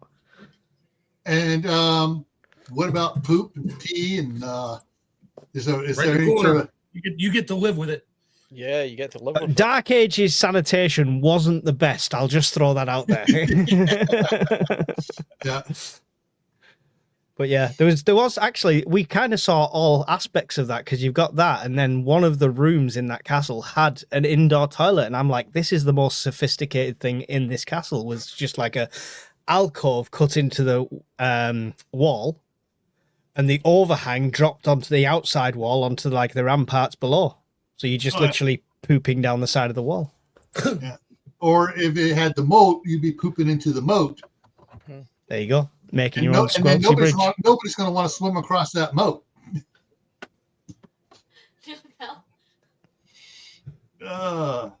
See, when we're talking about the dangers of setting laws in stone and stuff, though, for anybody who's never seen this, I recommend watching Animal Farm, the original animated cartoon version. It's fantastic, and it properly illustrates the dangers of a community banded together and deciding to write down their laws on the side of a barn door and form a community, and the dangers that come with that. It's a great story. Yeah. One of the interesting things that one of the books that I read, series by Thomas A. Watson, Forgotten Forbidden America series. The main character in his college thesis rewrote the Constitution of the United States, and everybody was like, and his wife, no, you don't want to turn that in. You're going to put yourself on a list. But in after everything goes on, it was brought back, and he was submitted to the new republic for a better constitution. One of the laws in it is what's called 30-30-30. If you're a political person and you violate the law or enact a law that is contrary to the good of the people, you get 30 lashes for every day for 30 days. Then you get left to languish for 30 days, no medical treatment, and then you get, if you bribe a political, a governor, electoral person, whatever, same thing. You violate the laws that are good for the people. That was one of the things, and that is a harsh thing. But it's also like, okay, guys, there's no screwing around here. You're not going to make laws to make yourself rich. Yeah. And It's how long after TEOTWAWKI do you start thinking about stuff like this? Because rule number one surely is don't be an arsehole, right? That's very simple. But to bring in laws and start writing stuff down, are we talking a community of 10 people, 1,000 people? Are we talking New World Order kind of thing, or? Most likely, you're probably going to be dealing with 20 to 200 people. Yeah, you're going to be dealing with families, a small community coming together, survivors coming together in a town, or coming together in surviving in a neighborhood, and everyone else around is pretty much gone the way of the ground. And so, just like feudalism, the king runs the show and comes out and says, "I'll protect everybody here and just do your own thing, and every now and then bring me some food." Sure, yeah, just like feudalism was. But yeah, that's sounds good to me. You got to set, unless you are willing to live with all the current laws there are and just, carry them over, you're going to have to say, all right, these laws were stupid. We need to get rid of those. These laws were good. We need to get everyone to agree on it. And that's one of the things I think is a major, major foul up here. Personally, I think any law passed in the United States needs to be voted on by the people. The representatives and the senators and stuff. We're passing this law. It's like, no. You can write the law, but you got to have the people pass it. You mean those people we elect into office are not our leaders, like they like to say? They're not our leaders. They're supposed to be our servants. They're public servants. That's not what the sheep think, because they keep saying that all. And we live in a democracy, whatever. But wasn't the argument, just to play devil's advocate, that if you left every single little rule change, every little thing to the entirety of the voting public, one, they would get tired of voting all the time over every little thing. But most of the public just aren't informed enough to make what they think is the correct judgment call. People are idiots. That's why they elect people who are supposed to be intelligent enough to do all this stuff for them. So I vote for a guy who's clever, and he, on my behalf, makes decisions about stuff that I don't know anything about on my behalf. That's one of the problems with laws. Laws need to be kept simple. If a normal person can't understand the law, try writing it again in a way that a normal person understands all the ramifications. Not 20 pages on some little law which could have been done in one paragraph. Well, that's the problem with lobbying as well. You get people trying to push laws to fit their agenda based on their lobbyists ought to be. Lobbyists was another one that were immediately taken for the 30-30-30 punishment. Yeah, lobbyists should be illegal. Period. Flat. No one should be lobbying. Paid lobbyists should be illegal, kicked out of the country. Do you know? Do you know in the U.S. Constitution and the British version of it, the word democracy is never used? Yes, I know. The United States is not a democracy. It never has been. Hopefully, never will be. It is a republic. It is a republic. Yeah. The UK is a constitutional monarchy. Yeah. So. UK is a shit show. Sorry, did I say that out loud? So is the swamp in that town called Washington, D.C. Yeah, I think we're all suffering from it. Point me a country in the world that is doing it all right. I can't think of any. You know, Sealand. That's the Republic of Sealand. The guys that bought the oil rig and made their own country. They're probably doing okay. I thought you meant the place in Orlando. No. That's Sea World. That's Sea World, yeah. Have you seen Sealand? That's the ultimate prepping place. Yeah. Is that the big, those big concrete pillar things in the ocean? Yeah, they took over an oil rig.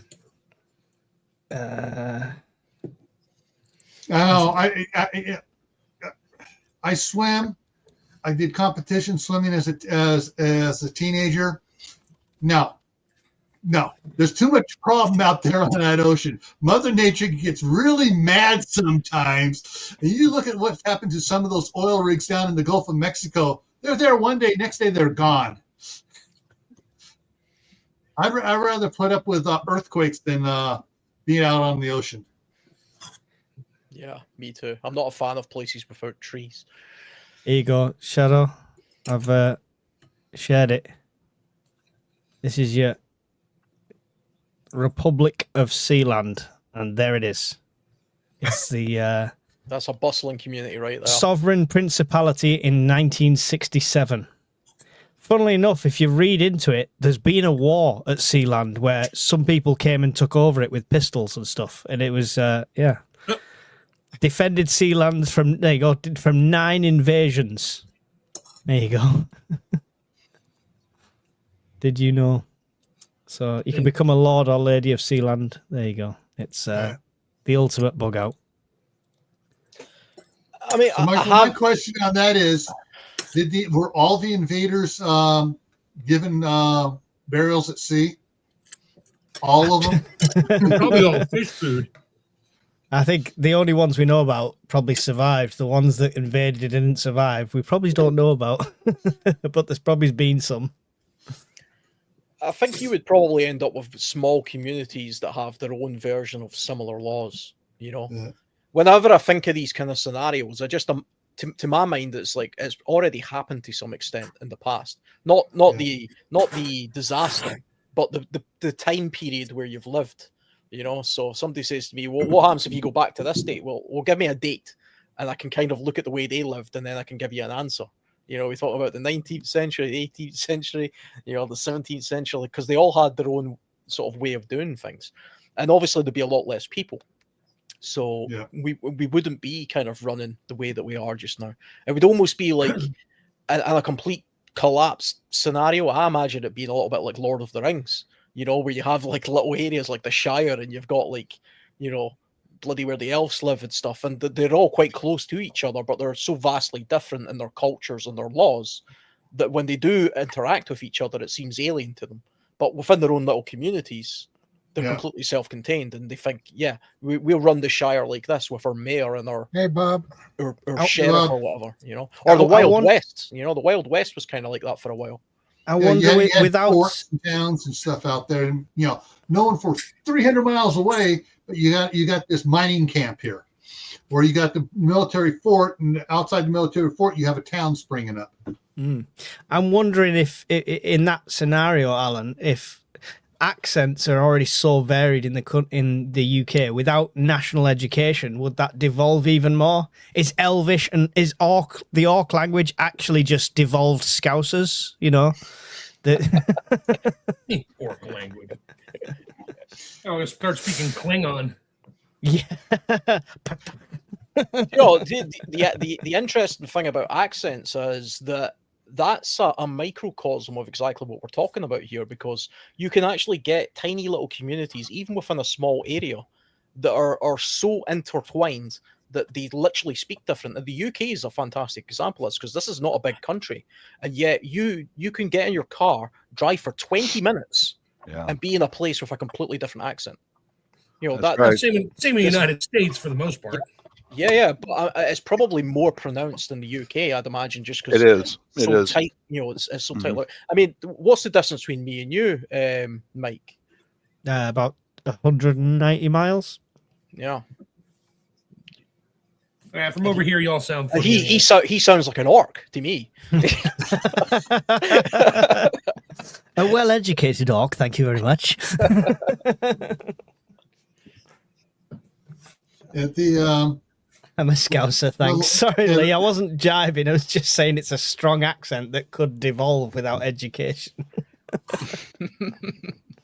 yeah, I mean, it's, you know, around, you know, New York, the different boroughs of New York had different accents for the longest time.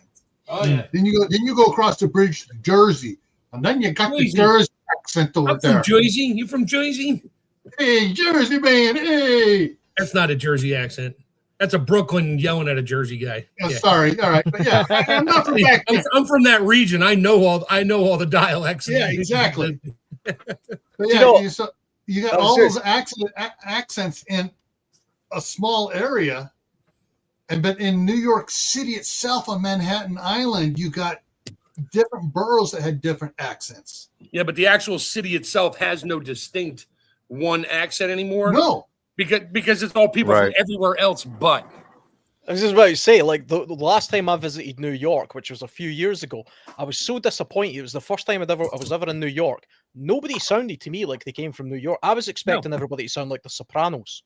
I get there, and nobody sounds like you that. have to go to the Bronx, Brooklyn, Queens, or Yeah, you Long went to the Island tourist to get there. parts. Well, I was right. I was just in Manhattan. I was right in the middle. Eventually, I asked the guy for directions, and he just blurted out. It was like pure soprano type sound. And obviously, he's like a delivery man or something, so he doesn't live there. He's probably from one of those surrounding areas. And Yep, yeah, that's exactly right. It took all day before I could hear somebody in New York sound like they came from New York. I thought the movies suggest that everybody speaks that way, but not the case.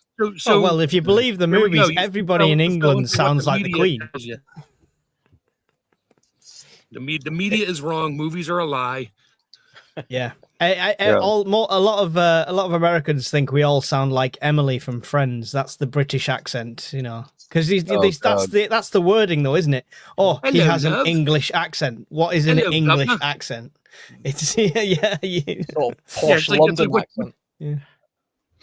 Yeah, running around England myself, you go from town to town, and I remember stopping in one small town. I just buy a rail pass and jump off at each different village just Yeah. to walk around and see how the average Brit lives. And you go into a pub to get a sandwich and a pint, and oh my God, there were some of those people I could not understand what they were saying. And I know they're speaking English, sort of. And I was stunned. Just like, all I could Yeah. understand was coppers and a pistol. I couldn't understand some of the people, but all that is I think a lot of it is end result of when Rome fell apart and the common law dissolved. Mm. That was a TEOTWAWKI situation. Like, oh Yeah. shit, now all these little kingdoms come up, and you've got to sound similar to the king and the royal family to fit in, because you don't want to be the outsider in small communities. You know, just think about that. After Rome fell, most people was born in a little village and they never left because everything was on foot.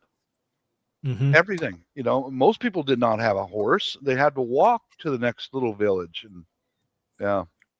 Yeah. But I'll go back to what I've seen myself in England and some of the smaller cities. Some of the small cities had a city museum. And one thing that put chills down my spine was when I went into a museum, and they had the town whipping post still there. Do you know what that is, guys? American guys? The good old days. It was I know a what it is. post. Yeah, it was a post out in the middle of town, and if you did something upsetting, you were chained to it and you were whipped publicly. You know? Didn't Clearance, Clearwater Revival write a song about the whipping post? Oh, did they? To the whipping post. Yeah, but you know, you think about it in a after Rome fell and all these little tiny cities were trying to develop. You brought up a good point a while ago, Chef, where how are you going to feed all these people in a prison? You can't, because everybody has to work their ass off just to get enough to eat. Mhm. So there's how you solve problems. A town whipping post. And in a small town right here in Washington State, when my dad was growing up, it was a small mountain town.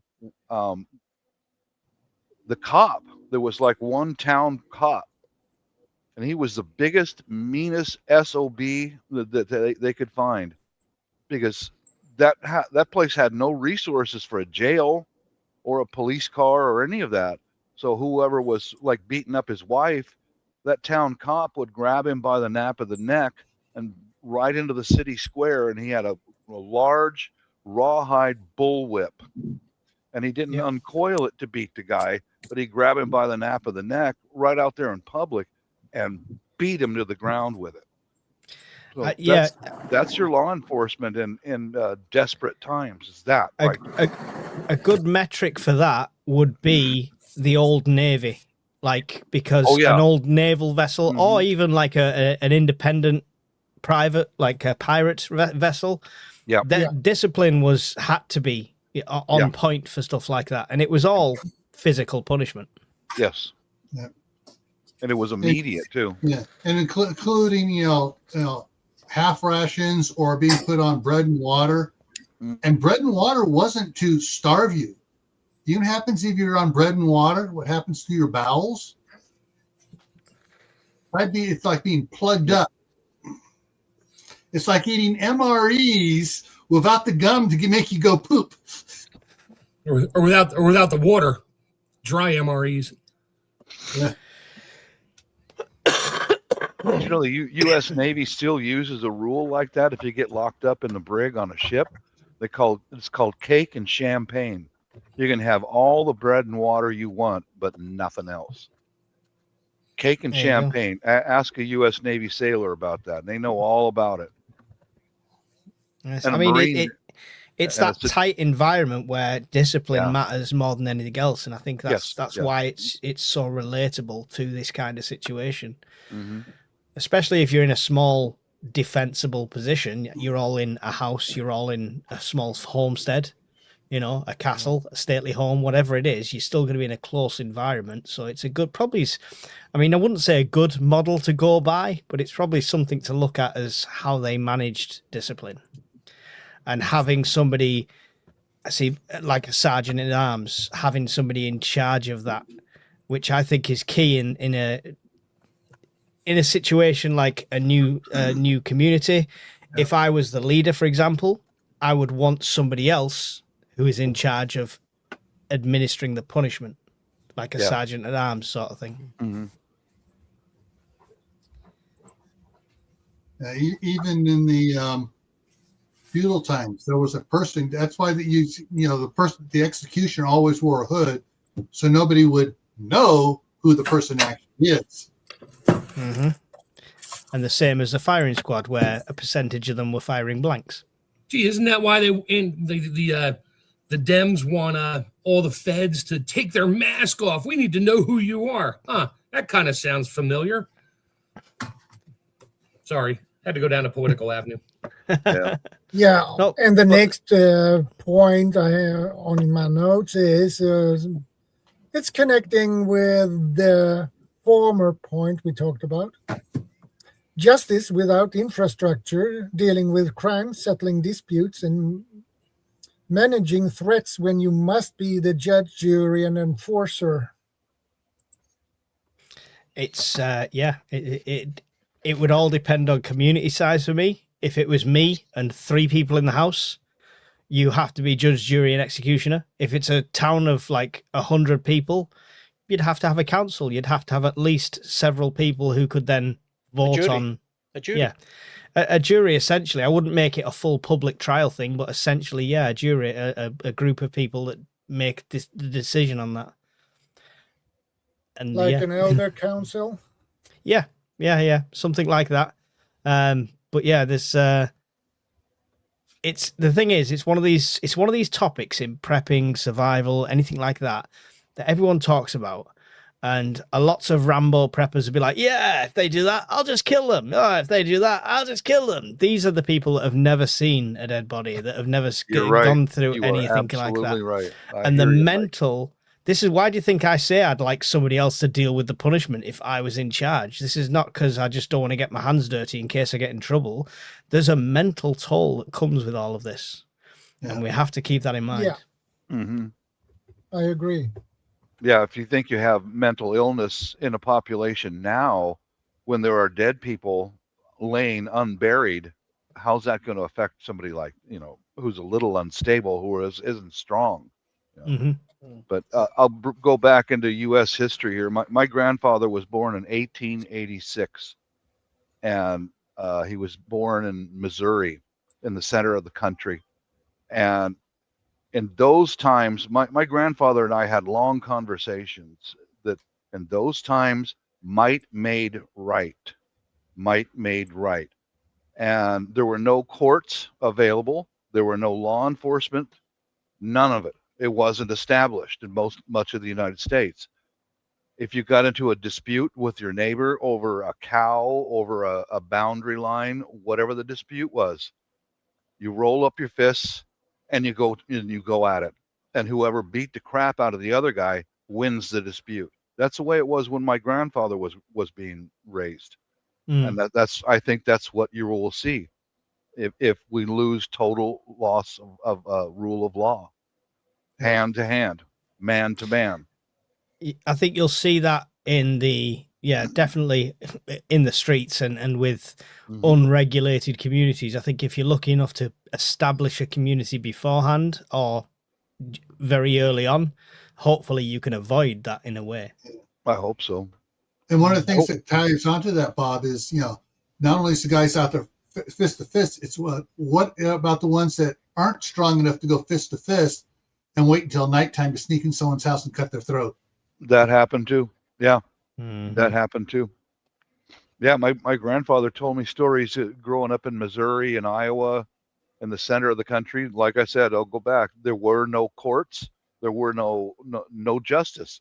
It was man to man. And he told me more than once somebody would wake up with their throat cut. It's scary. Yeah, ugly situation. You don't want that, man. Yeah. Another reason not to want to be a lone wolf in this type of scenario. Yeah. There's definitely power in the community and numbers, especially if you're all of a like-minded type sort and you all roughly want the same thing and want to go down the same sort of direction. You can all make a judgment call based on anything that's outside the norm of what you as a collective are going for would be a violation of your law, as it were, and you could deal with that appropriately as a collective. And that's probably the more naturalistic way I think things would eventually be. I think we would go back to the sort of either the cowboy type days or the feudalism type days or whatever, and then slowly but surely, as communities got larger and more stable, eventually you would just end up right back to where we're at just now. I mean, that's kind of how society evolves. Yeah. That's lone wolves have to sleep and watch too much TV. Yeah. They think they're going to Hollywood their way through the apocalypse. Oh, yeah. That will not work. No. The only thing that would get you through that is family. Having a family you can trust. And that's it. Family, friends, community, whatever you've got. Yeah. Now, one of the things on this is that going back into history, Daniel Boone's going out and setting up towns. He would go out, set up towns, be hired by companies to go out and set up a town. They'd put people in there so they establish a community.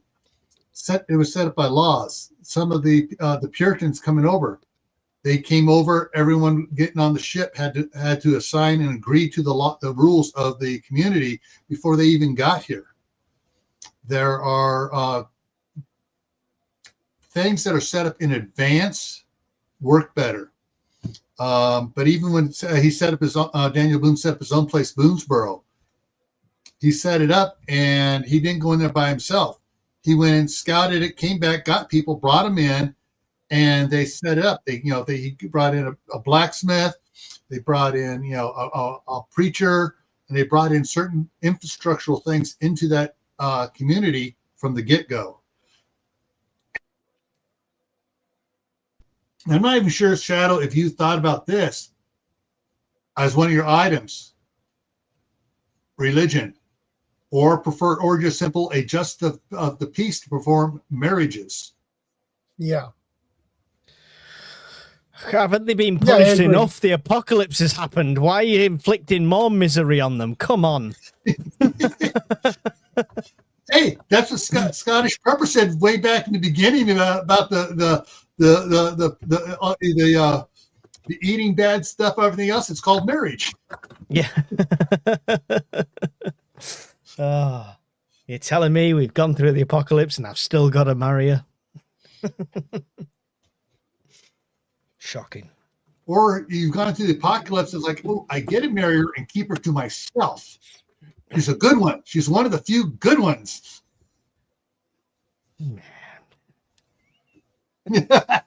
I'm going to plead the fifth. Jokes about that, but I'm going to keep my mouth shut. Yeah. Well, I will proudly brag on my wife. We're at 37 years. All right. That's a long time. You got 2 more than me, or 1.5 more than me. Yeah. So yeah. We argue. We fight. We agreed in the very beginning. We are not going We to agree to disagree, right? We will argue out. We'll fight it out. Non-physical, of course. We don't lay hands on each other, but we'll fight it out, argue it out, whatever you want to call it, and we are going to be too stubborn to give up on our marriage. It's That's a good financially way. not worth it at this point. Yeah. It's I've her fault. invested. I'm all good. It's always her fault. You just can't tell her that. Yeah. Happy Oh, life, it is her. happy life. It is her fault. I tell her that, and then I have to explain it analytically out. This is why. This is why. This is why. This is why. Oh, you Sometimes- just made it worse then. First you tell her it's her fault, then you got to start mansplaining it to her. The only time I've had to do that was she finally got it was like she was fixing the roof. She did not want to tear the roof off and put a whole new roof on until the patches, the nickel and dime patches, which were adding up to the cost of a new roof. She finally says, "Shit, we need to get a new roof." Yes, but I did not do that in front of her. I did not go yes. So the other day I had to tell my wife, I'm just like, look, honey, mansplaining means man explaining. Yeah, that didn't end well.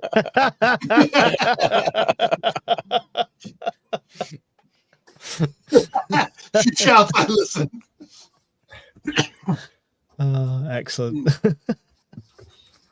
Yeah, and the next point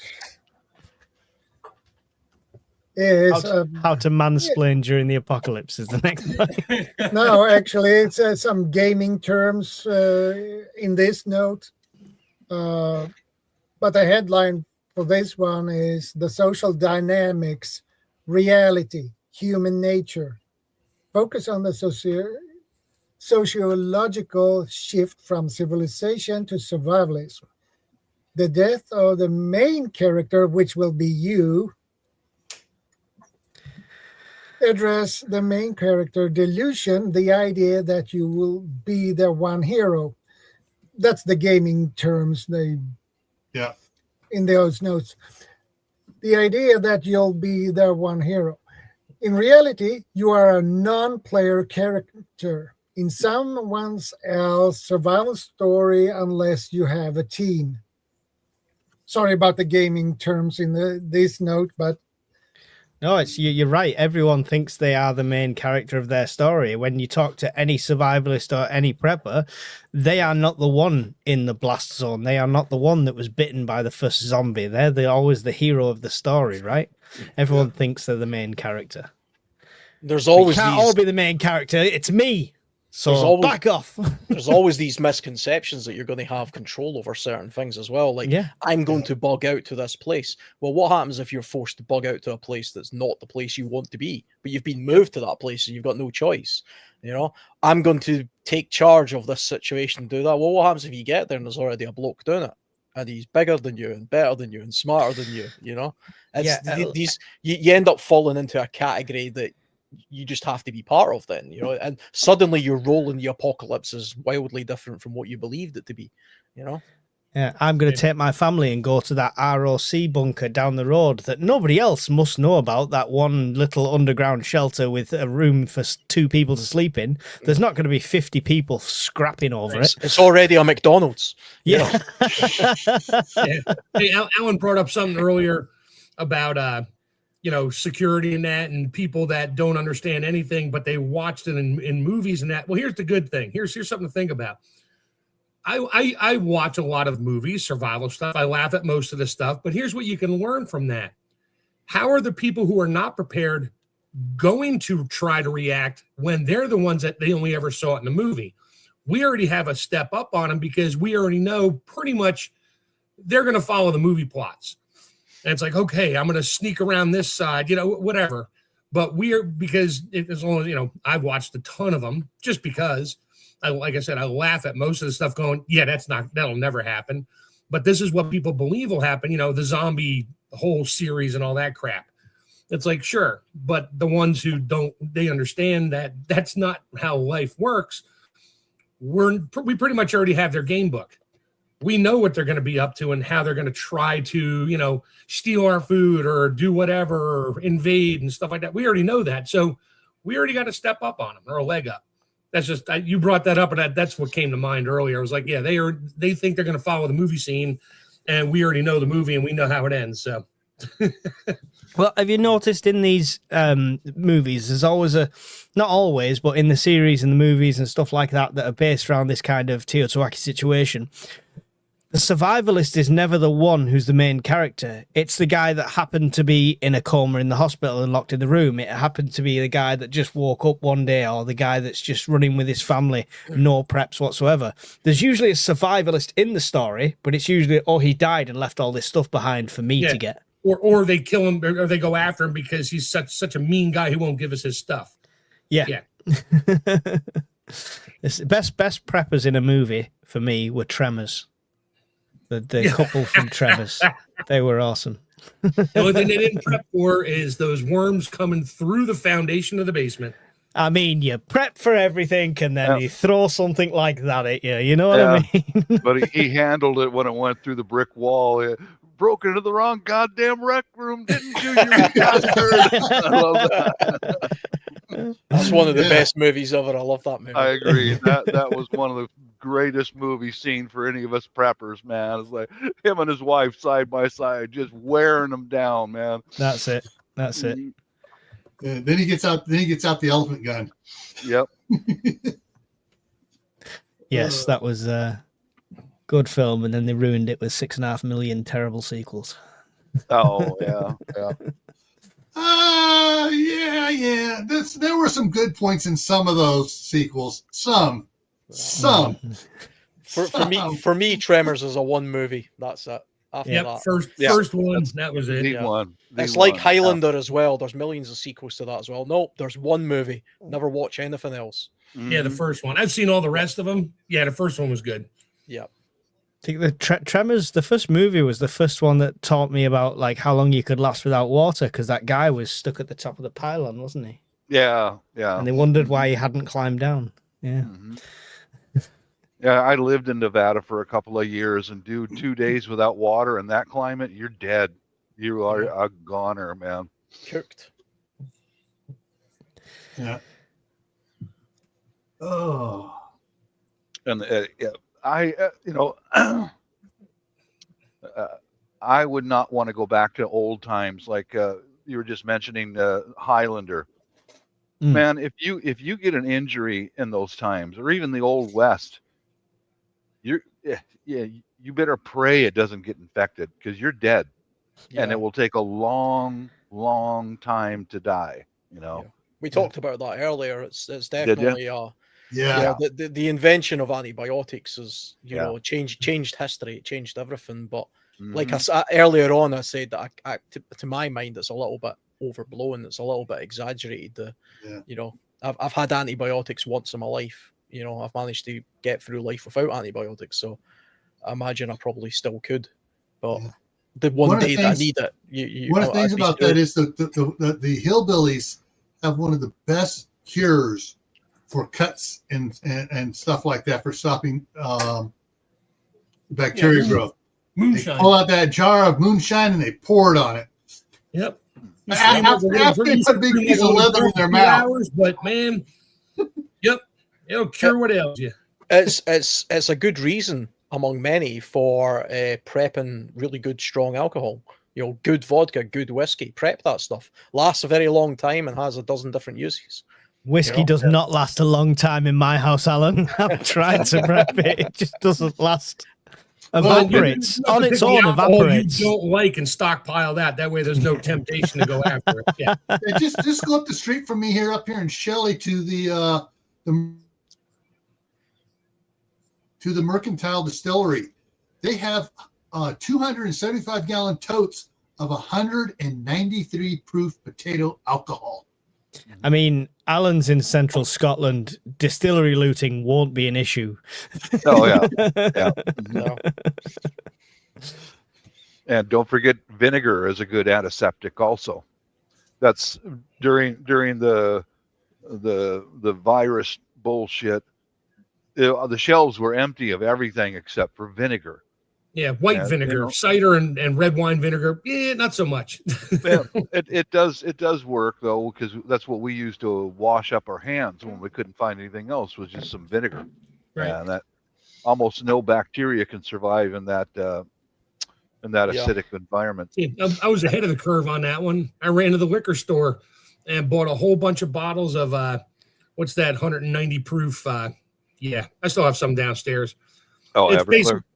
Everclear. Yep. I bought a whole bunch of bottles of Everclear and I brought it home. My wife's like, "What's that for?" I was like, "When was the last time you saw hand sanitizer that was above 75%? She went, "Oh shit. Okay."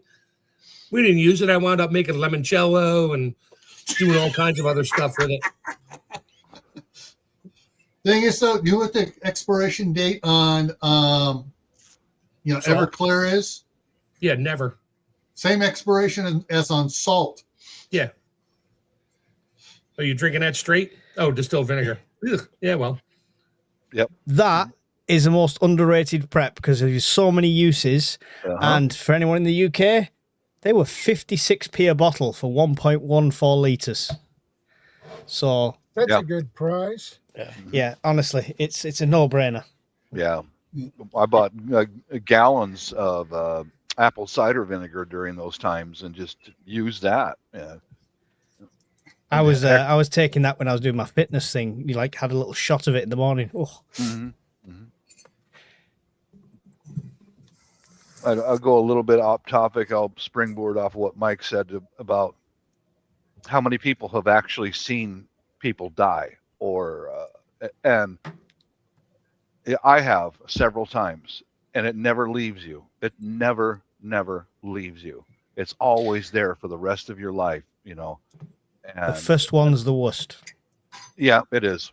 Yeah, and that's the thing. The mental health in a really a big disaster where there's no help coming. That's important because you might have to physically restrain people. You don't want to kill them, but you might have to physically restrain them until they recover or not. Then if they don't recover, what are you going to do with them then? I think we've mentioned before in other podcasts as well. One of the main things that people seem to forget about these scenarios is whatever it is that's put us into the situation of TEOTWAWKI in the first place, it has to be absolutely devastating. Oh, and know it. The mental anguish that will have caused on the entirety of the remaining population would be Mhm. enormous. Every single person would have some Oh, sort of PTSD. Every single person. Mhm. There might be one psycho out there who's who's in his element, but for the most part, every single person will be mourning the loss of not just people, but their old life. They'd be Yeah. mourning their own life, the Yeah. way things used to be. It'll be like being, when you're on a life raft and you start fantasizing about eating foods that you didn't normally eat, like watermelon or something. Oh, I would eat a watermelon; it'd be the greatest thing ever. But did you eat them before you got in the life raft? No, but because you're fantasizing and reminiscing about what you've lost. Yeah. People, obviously people are going to lose family and stuff like that, because Oh, unless yeah. you happen to have them all in the same place, you're going to lose people. I mean, part of me thinks at first you're going to be that busy and thinking about your own immediate survival and your immediate family survival that it won't register, but it's them moments of calm in between that you're going to have to watch out for. You've also got you've got the issue of people literally just be lost. This is the thing I don't think people realize. If there's no communication, let's say, you've got a relative, like a child or something who lives 50 miles away, but you've got no way of talking to each other. Correct. How do you know when to meet each other? So you walk 50 miles to his house and you discovered that, yeah, he left 2 days ago. He was going to your house. Oh, okay. So you walk 50 miles back. It's like, oh, he was here a week ago, but everybody's displaced and you're all over the country. And you could actually be in a situation where you've got a relative that otherwise is easy to get in contact with. You just pick up the mobile phone, but because there's no communication, you never see them again, because the only way you're ever going to see them is if you just happen to pass each other by chance, by chance in the wasteland of whatever the hell kind of hellscape we're in, and that might never happen again. So you would go your whole life not knowing where a lot of your relatives, whether they're dead, whether they're alive, you just don't know what's happened. And that would be devastating to a lot of people. I can imagine some people literally spending most of their life just searching for each other, just searching for people all the time. I agree. That even more so for what we mentioned with them lone wolves as well. And maybe not like essentially I'm prepping as a lone wolf, but just generally, like I lived on my own at one point and I was 20 miles away from my kids that way, and other family was all over the country. I would have been sole on my own, and that's even more of an impact for someone like that. Yeah. At least if you're there with your immediate family, as much as that might be a thought, what's happened to Uncle John or Grandma and stuff like that, your immediate thought is, how am I feeding these kids tomorrow? How's the water supply doing, etc.? What's the security situation like? So at least you're distracted with that. But I really do feel for anyone totally on their own as something like this hits. Yeah. One of the things that brings up to me is that back when I was a pre-teenager, living down in Southern California, we had, cousins and cousins. My mom's 5 different cousins lived in the same area. Every Christmas, we had a schedule out. We'd go house around and exchange gifts amongst all our cousins. Easter, we rented the La Crescenta Park down there, and we had like 300 kids down there on an Easter egg hunt, all cousins. Most of them. And when I graduated and I moved to up Northern California, and then when I moved to Idaho, I've lost track of most of them. Even my nieces and nephews, the only thing I keep track of them by now is Facebook, because they're changing. Oh, I'm going to get a new phone. I'm changing my number. It's like, what the heck? Their phone number's dead. Facebook right now in a disaster situation in TEOTWAWKI, there ain't no more Facebook. The only way you're going to communicate with anybody if you plan now and get involved in like ham radio as a hobby. I got one nephew and like one cousin that's in ham radio. My wife's in ham radio, and so we can communicate with other means. But most people, they don't even think about that. They think, oh, communications. Okay, I'm going to get into one of these little FRS radios that I can contact across town, and that's it. Yeah. Having a comms plan in place is definitely key for stuff like this. and practicing and training with that. Yeah, and one thing is, to bounce off of that, comms. When I was growing up, we didn't have cell phones. We didn't have computers. And you just would have to you'd have to readapt to where it's just not there. And what do? You do without, and you just keep going. In fact, I wouldn't miss the cell phone that much, really. No, it's weird. I don't think I would, even though it's never out my hand. Obviously, doing YouTube and stuff like that. Yeah. I don't think I'd miss it when I've done like camping weekends that are historical ones. You never had your phone or anything like that, and it was bliss. Yeah. From Friday to Monday, I had no bills. I had nobody contacting me. There was no phones. There was no technology. It was campfire, guitar, black powder, and tents. That's all it was. Mm-hmm. It was great. One of the main reasons I like to do solo camping trips for a couple of days at a time is kind of like a digital detox. I have a phone with me, but I deliberately put it on to airplane mode. So I don't switch it off completely because I've got this idea if I break a leg, then emergency services could track my phone. But for the most part, I never look at it. It's there and I don't touch it. And I deliberately don't take electronic devices with me, and I just go completely back to living like pre-electricity, just going by candlelight and stuff like that. It's a great way to live. Oh, it's reenacting's brilliant. It's a great way to live temporarily, I may add. I wouldn't want to be like that all of the time, I really believe that this overexposure to mass media is part of the mental health crisis across the planet. For sure. For sure. Example is I always order a coffee and a sandwich. I go outside of the facility. I go have away from everybody, have a cigarette, and wait for my order to be filled. And I had a guy approach me who wanted to fight me because he thought I was looking at him. You understand? I think a lot of that is overexposure to this mass media where they're watching these videos of someone looking at them and suddenly fight, if there was a total loss of cell phones and computers, I do believe a lot of mental health derangements would cure itself.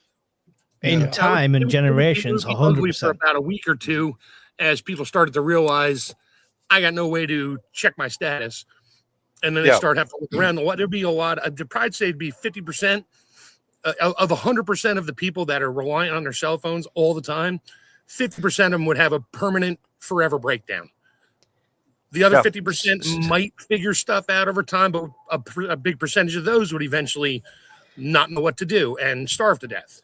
I have premonitions of Instagram influencers dead at the dinner table with a full plate of food in front of them because they couldn't start eating it till they took a photo and uploaded it. So they've just died of starvation, sat there with no internet.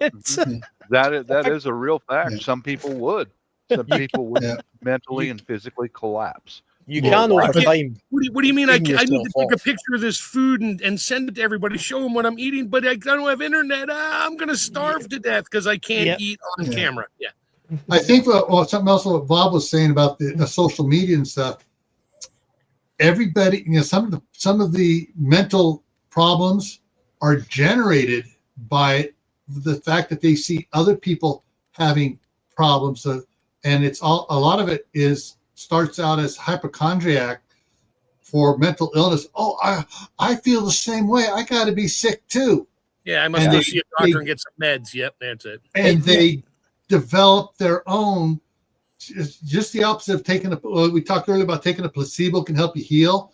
Yeah. Social media is helping them get sick. Yeah. That's why when you Google things, you've not just got a regular headache, you've got a brain tumor. These are the things people like self-affirm themselves like, oh yeah, I must be, I must have this disorder. I've read 3 different forums and they sound like me, so that must be me. There's so many people that have undiagnosed, so they'll say, they don't say I've got this condition, they say I've got undiagnosed this condition because they've just decided it themselves. I was literally just reading an article where apparently ADHD is now so common in the UK among children that they're having to find a new word because now just every kid in the classroom has ADHD. So nobody's special anymore. So now there's like a super ADHD for certain pupils.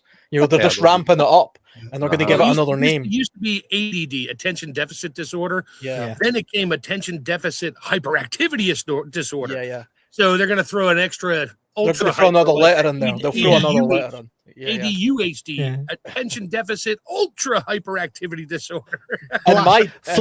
Flash to 300 years in the future. What have you got? I've got ADHD, BCLQ, RT769. Yeah, 0.5. Yeah. I got 0.6, so you're normal. Yeah, so put me on government assistance, and then I wind up hating the government. Yeah, You know, that's one thing that I've noticed with this YouTube here.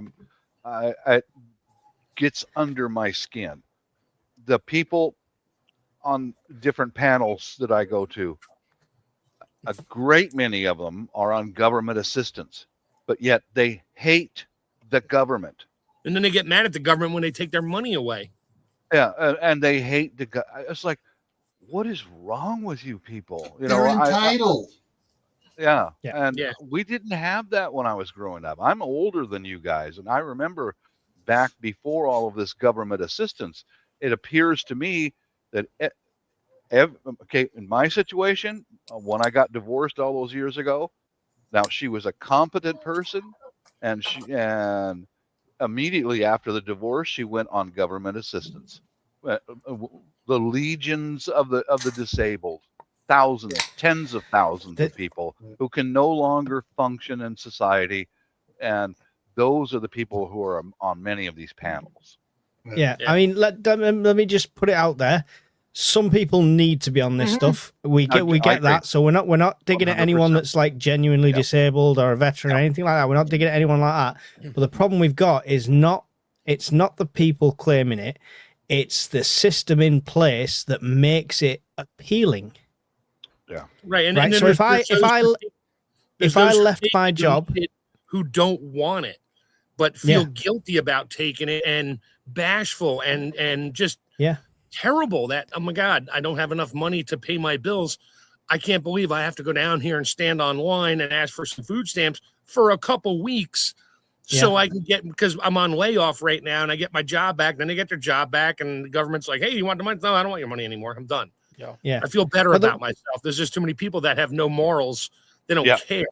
But they've made it appealing, right? Genuinely, I could leave my job tomorrow, and by the time went through all the claims thing and then decided I'm going to tell them that I've got this disorder, that disorder, I've got back problems, you know, things that they can't actually check, that they can't diagnose. It's just me saying it.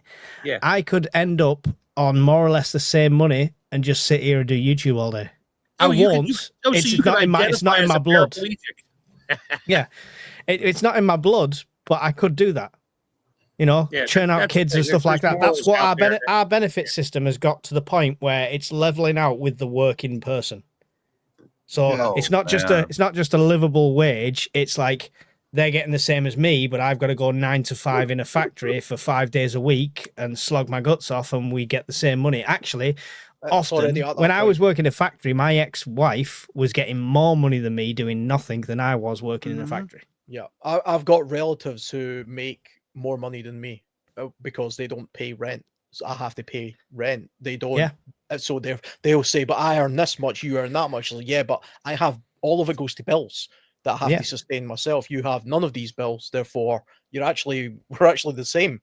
Whereas the difference being I spend 12 hours driving a huge machine, a day. And you sit on your sofa. Yeah, there's nothing worse than me sat. I don't like Facebook and I don't go on it anymore because people always, have the best lives in the world and they post them on there. But when you're seeing people that don't work, this is our second holiday this year to Ibiza, to Spain and stuff like that. And the last time I went abroad was about 4 or 5 years ago. It just boils me sometimes. Sorry. It'd be interesting to see how society, like these people in society, would function. Whether they would adapt, or whether they would simply waiting for a handout, fall apart. You know, No, it's the old adage as well. You know, it's all well and good getting, you know, other people. Here's a question to the money. panel that I've got on that topic. Okay, we've got millions of people who are, quote, disabled, and the system falls apart, and the checks are no longer coming. What do we do with those people? What do we do with them? I don't know. I think the genuinely disabled people would be a small group, in my opinion. Very small. I think 90% of those people. Yeah, are the rest of a lot of them are mentally disabled because they were told they're mentally disabled. I think a lot of the people that had the bad back and the mental disability of some description, some weird letter or whatever, would suddenly feel the remarkable ability to actually do things again. Because their life depended on it. Yeah, that's what you got to force them into that thing, and I mean that's probably one of the only benefits to come from this. I tell you what, I do advocate. This country gives more money. They give an extra allowance to alcoholics because they need to buy alcohol. Yeah, so they get a bit more money. Yeah, that's messed up. If you look back at the American Indians, they were very tight communities. They had to be because you know they lived off the land. They did some farming, but the little bit of haven't done a deep dive into it, but they had disabled people who were birth defects or injured, and they would have to be assigned small tasks. Like everyone would cook over an open fire, and you would have to assign someone to sit there and who can physically do it, split kindling all day for the whole tribe. You know, it would have to go back to a system like that, or everyone's got a use genuinely. Yeah, and that's where, like, the older people running the tribe would have to be very smart and be able to put a use to these people, like just grinding corn. You know, if you can't get up and chase down the deer or elk for food, you know, splitting kindling, grinding corn, filtering water, things like that.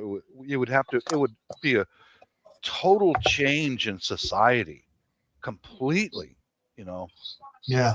One of the books I read called Beacon's Story was about everything falling apart, and you got involved with this little community, and this old elderly lady who knitted and sewed and stuff like that. They had her watching the kids while the others were out in the fields doing stuff. Yeah. But while she's sitting there, she's teaching the kids how to crochet. She's teaching the kids how to sew. And she's watching them. And so those that have skills, even though you got a disability or whatever else, teach those skills. Put them together, teaching those skills with those that need to learn those skills, and doing the simple things to free up those that can do the hard things to do the hard things. We were talking the other night, Alan, when we were at the camp, about like sat there just making your own fishing nets, like literally just tying knots on a frame. Something like that is so simple to do, you know. I mean, there's this thing where, for some reason, a lot of like preppers or survivalists, when they start thinking about these TEOTWAWKI type situations where they're the ones somehow in charge of rebuilding society, they get carried away a little bit. We fall down the rabbit hole believing everyone's going to be like Sparta. Oh, you're not fit, you've got a slight blemish, have you, off the cliff? You know what I mean? Or you get to a point where you're not like of great fighting age, so you're no longer of use. And there was never a point in history where any society that actually progressed was ever really like that, because there are always things that people can do. It would be a society where elders became important again. You know, it would be like, they became the teachers. They became one of the reasons human beings live so long is because grandparents look after children. That's a phenomenon among primates, an branch that makes us unique. You know, and then the children look after the grandparents when they can't look after themselves as well. Exactly, right up to the very end point. So I am a keen advocate of always pointing out that, you know, when you have these conversations where it's like, what do we do about old people? What do we do about disabled people? What do you do about those kind of people? You do the same thing you do now. You look after them, you care for them, you provide for them, and if they can provide something back, then that's all well and good, because you're going to become one of those people eventually as well. Yeah. You know? Kaylin's comment there, Shadow. Kaylin Strain's comment. Hmm. Even a quad. That one? Yes. And even beyond that, watching for weather changes, animals, if a person is, like that, you have a guard tower, lookout tower, a way to get the person up there, and they can just, if they're, don't get us wrong. I see some of the comments. Don't get us wrong. We're not saying, oh, if you're on government assistance, we don't care about you. That's not what we're talking about. It's some of the people that rely on government assistance because they don't want to do anything. They claim whatever. And we all know who we're talking about here, the lazy ones who just found out that, if I just say I have a bad migraine all the time, I can't work, I'm going to get free stuff. Those are the ones we're talking about. Not that but if they go off government assistance, they'll probably figure something out. But until we get them off, we're going down a financial bad road in most countries. There's an argument among the political class in the UK that those people are the minority, the people who take advantage of it, and the majority of people who are on benefits are genuinely in need of benefits. I personally call me cynical. I think it's the other way around. I think it's vastly the other way around. I think most people are just milking it. Certainly all of the people I know who are in receipt of the greatest number of benefits, in my opinion, don't deserve it. They're playing the system, and they're good at playing the system. There are, of course, a few people out there that really do need it. Of course they do. That's why we have these sort of socioeconomic systems in place where there is a welfare state to some extent, but the welfare state suddenly becomes the benefit state. There's a difference between a welfare state and a benefit state. And the UK is struggling just now because we're in a benefit state. It's literally a case of steal from the worker to give to the poor. Or they're not even the poor, they're just the lazy. They're not poor because they're actually making more than the worker. And it's the old adjective about socialism. Socialism is fantastic, but eventually you're going to run out of other people's money. Mm-hmm. That's what here in the United States. Make it worth less. Yeah. In the United States here, we have families that are third, fourth, and even fifth generation welfare families. Yeah, food stamps and how to work the system. It's like they've never worked a day in their life, but they're on welfare, and because they get the money. And it's like, that is just totally, wrong. That's totally wrong. I agree with that. It's like the thing is, with me, years ago, I got injured at work. I have 3 bulging discs, 2 protruding discs, and 1 disc that kind of goes back and forth. I'm rated by the state of California as being 32.5% disabled. I never stopped working until I actually hit 62 and I retired. And even, it hurts. Sometimes it's hard for me to move, but I get off my ass and I do it because that's the way I was raised. My dad, when he was 8 years old, was bit in the knee by a rattlesnake. His right leg was 2.5 inches shorter than his left leg. He was in crutches, on crutches for several years, going to school as he recovered from it. What did my dad do when he was 16? He made it into the top 10 national rodeos for all-around cowboy and was there for 10 years. With a short leg, they said he was 4F, could not join the military. He tried to sign up for the Korean War, could not join the military. And it's like, he's like, fine, I'll just keep doing what I'm doing. And one of the guys said, and my dad told me the story. He was just, well, you got a short leg. Why aren't you on disability? My dad almost hit him. He goes, I am not disabled. I can outrun you. And my dad, he had built up boot. That built up boot, he chased us kids down until we got into our late teens and were able to outrun him. So there are some people that have to be on it, that have legitimate injuries.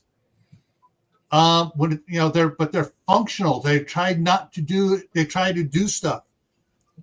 If it's a TEOTWAWKI situation and there's some in the community, I'm going to put those people to work doing what they can do, find out what skills they have, and put them to work so that they feel the contributors, that they don't feel like they're a weight on anybody. They may not be able to do a lot, but if they can do something, that frees other people up to do stuff. Okay, I'm getting off my soapbox. Hey, so Okay, so next- earlier- We always need a nice human shield, worst case scenario as well. Yeah. So earlier, Alan brought something up, the mental health and all that of, you lose people and all that. Well, has anybody here ever thought of the fact that, okay, I have a wife and 3 kids and I'm home or I'm out and all of them, something happens in the world and they're gone. And now it's just me. I mean, the loneliness sets in, the depression will set in. Has anybody ever thought like, okay, I'm prepping for everybody and everybody's going to be fine, or I might lose 1 or 2, but what if you lose everything except your preps and you? Now what? I've played this scenario out as a mental exercise, and I genuinely believe I would go nomad, and I would go mobile, and whether I end up in another community or not, I don't know. Whether I actually survive that, I don't know. But if it was just me, I think I wouldn't want to sit in this house, put it that way. So Right. I would probably go mobile with it. Well, you look at it like this, Mike. I believe you have too. I've been through divorce. I've been there. I lost everything. I ended up with I still had my job, and I had a car, and I had some tools and a few guns. That's it. That's it. It's all gone. And what I did from there was start coming up with something that would keep my hands busy. Simple shit like I started getting into metal arts, welding and stuff like that. And it's because for me and my personality, if I'm not fabricating or improving something, I'm going to fall into a deep depression where chances are good I'm not going to make it through. You know what I mean? Self-terminate. That's very important because I've been through it. I left that house with just an armload of stuff, and that's it. And here I am, in my early 40s. I lost everything, but I came through it. I think, there is kind of only 3 avenues you could take. You either, like you say, self-terminate, which is a condition that a lot of men I can't do that. do that. There's the middle road where you kind of just become a recluse or a nomad, and that's why you get a lot of people on the street and they turn to drugs or drink or something like that. And that's a form of self-termination. That's just a very slow way of doing it, And then you get the other people who simply just get through it and they start again. And that's probably what I think most people are like. And that's a scenario that does happen to some people. You see it in conflicts where their house gets blown up and their whole family's dead, and you think, that poor guy, what's he going to do? Well, he's going to be devastated, but in 10 years' time, he'll probably meet another woman, maybe have more children, and life will go on. It's not being able to see beyond that point which stops people in their tracks, and it's the hardest thing to get past. And I'm with Bob exactly. I've been in that exact same situation. I had nothing but a bike and some clothes and some panniers, and it was a fully start again. And I thought there was no starting again. That thought process went through my mind, sort of thing. And I get why some people see that. And then all I would say is don't do a permanent solution to a temporary problem. Yeah. Because that's what that is. All right. Because no matter how permanent it feels, no matter how much it feels like, oh, my life's over because this is all I've ever known, it's still temporary. Is it Tom Hanks, this too shall pass, or whoever else said it beforehand, if he was paraphrasing, but it is true, this too shall pass. And it feels like you'll never get past it. And I've been there. Trust me. I've sat on that bridge. And it does. You get past it, and it's that other option is a permanent solution to a temporary problem. Correct. Yeah, absolutely spot on, Mike. Well said. Yeah. I want to flip this on everybody. What's going to happen to your family if you're the one gone? Have you taken steps to make sure your family is taken care of? Yeah, as much as I can. It's something I need to think of myself because I haven't considered it yet, but I need to figure out how I'm going to do it. So I did the first method I did is similar to what Scottish Prepper 73 does, where he's got a book with instructions and almost like your prepping Bible, as it were. that they can turn, oh, this has happened, turn to page 32 and read all this. And I started on that method, and I've obviously got a library of knowledge as well. But I've found the better way now is to just try and be a more organized, because I'm not very organized. So now I have like candles and fire making stuff in a box, and on top of that box is a sheet. So as soon as you open that box, it's a sheet with any information you need regarding the contents. Open the other box. This is PPE. This is for this case scenario. This is for this case scenario. This is how you put a filter on the mask. This is how you change it. This is how often you should change it. Yeah. So it's like individual instruction sheets in the boxes that are relevant, and then the boxes labeled accordingly. Now, the one comeback I have with that is somebody saying, well, what if somebody gets in and gets your preps and it's all labeled up? It's easy for if they're already in my house, then the fact the boxes are labeled is going to be irrelevant. I'm either already dead or I don't care about the stuff I've left behind. Yeah. So don't tell me it's OPSEC hell because I've put firelighters on the side of a plastic box, because it's just not. Yeah. Yeah, that's someone thinking too much. It's just ridiculous. But yeah, like guys like Mike and I, we're survivors. We've been through it. We've already lost everything, and we came out on top.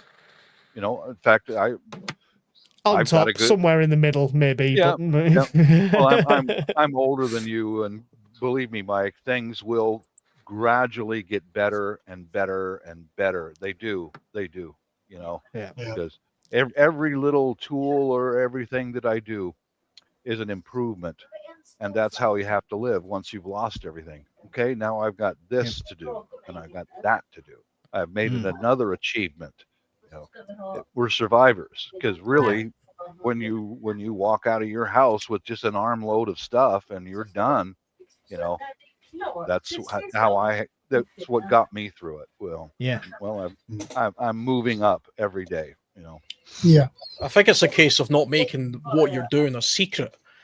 Try and integrate it genuinely into your family unit as much as possible. I mean, my partner's got zero interest in this kind of stuff, but because I take like my young son and stuff on camping trips, and we make it part of this is what we're doing, and then I sort of slip in little survival type things there to make it fun.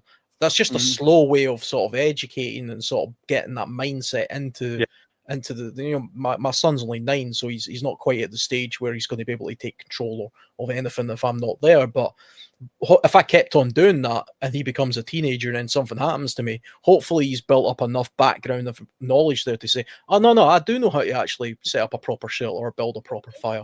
I mean, because I can genuinely imagine a scenario where you've got this hardcore prepper type father figure who just takes control of everything. He's got a bunker, and his wife and kid literally die of oxygen starvation because they don't know how to turn on the filter in the bunker, because that was something Dad always did. But he's died of a heart attack and nobody knows how to operate the bloody thing or the generator, you know what I mean? Or how to fuel the diesel up or something stupid. All of the stuff to survive is right there.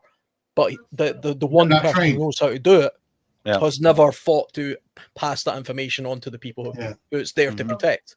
You know, that's definitely the case. And everybody with a family should think about that. You know, there's things you can do, like what I've done. My son got us a generator, and I've got everything on that generator labeled. Step 1, step 2, step 3, and also how to, once you shut the generator off, how to drain the fuel out of it, all that. It's very important for you to teach your family about what to do and how to do it. They might not remember everything, but they're going to remember, oh, okay, Dad wrote it down. Dad's got a list, you know. I wonder if that'll work with the missus driving. These are signals. Please use them before you turn. Dude, I mean, here's the instructions on how to refill the blinker fluid, because apparently yours is perpetually empty. The blinker fluid. I married an Asian. If you want to talk about driving, I'm just saying. Yeah. Well, that's one of the things like I've been doing, right? So, you know, I'm 8 years older than my wife, which is just the opposite of my mom and dad. And so she's getting ready to retire here in a couple of years. I'm trying to get the place up here in Idaho all fixed up so when she does retire up here, she's up here and it's like, oh, the orchard's going good. Oh, this area's the planters are all ready. The soil's perfect. I can plant whatever I want to plant, and everything's working and functional. I've been working with my daughter, getting her stuff up as much as possible too, because her fat narcissistic husband ain't going to be around for as long. He's 7 years older than she is, but it's some of these things here that even right. So my mom was 8 years older than my dad. My dad died way early, but that was because he smoked from the time he was 8 years old. A lot. And so I don't want to leave them without knowing how to do everything I know how to do. And so I'm getting everything done up. Every time my wife comes up here, I show her everything I did, how to do it, how to fix it. When she comes up this time, I said, do you remember how to do this? And I know she does. She's smart.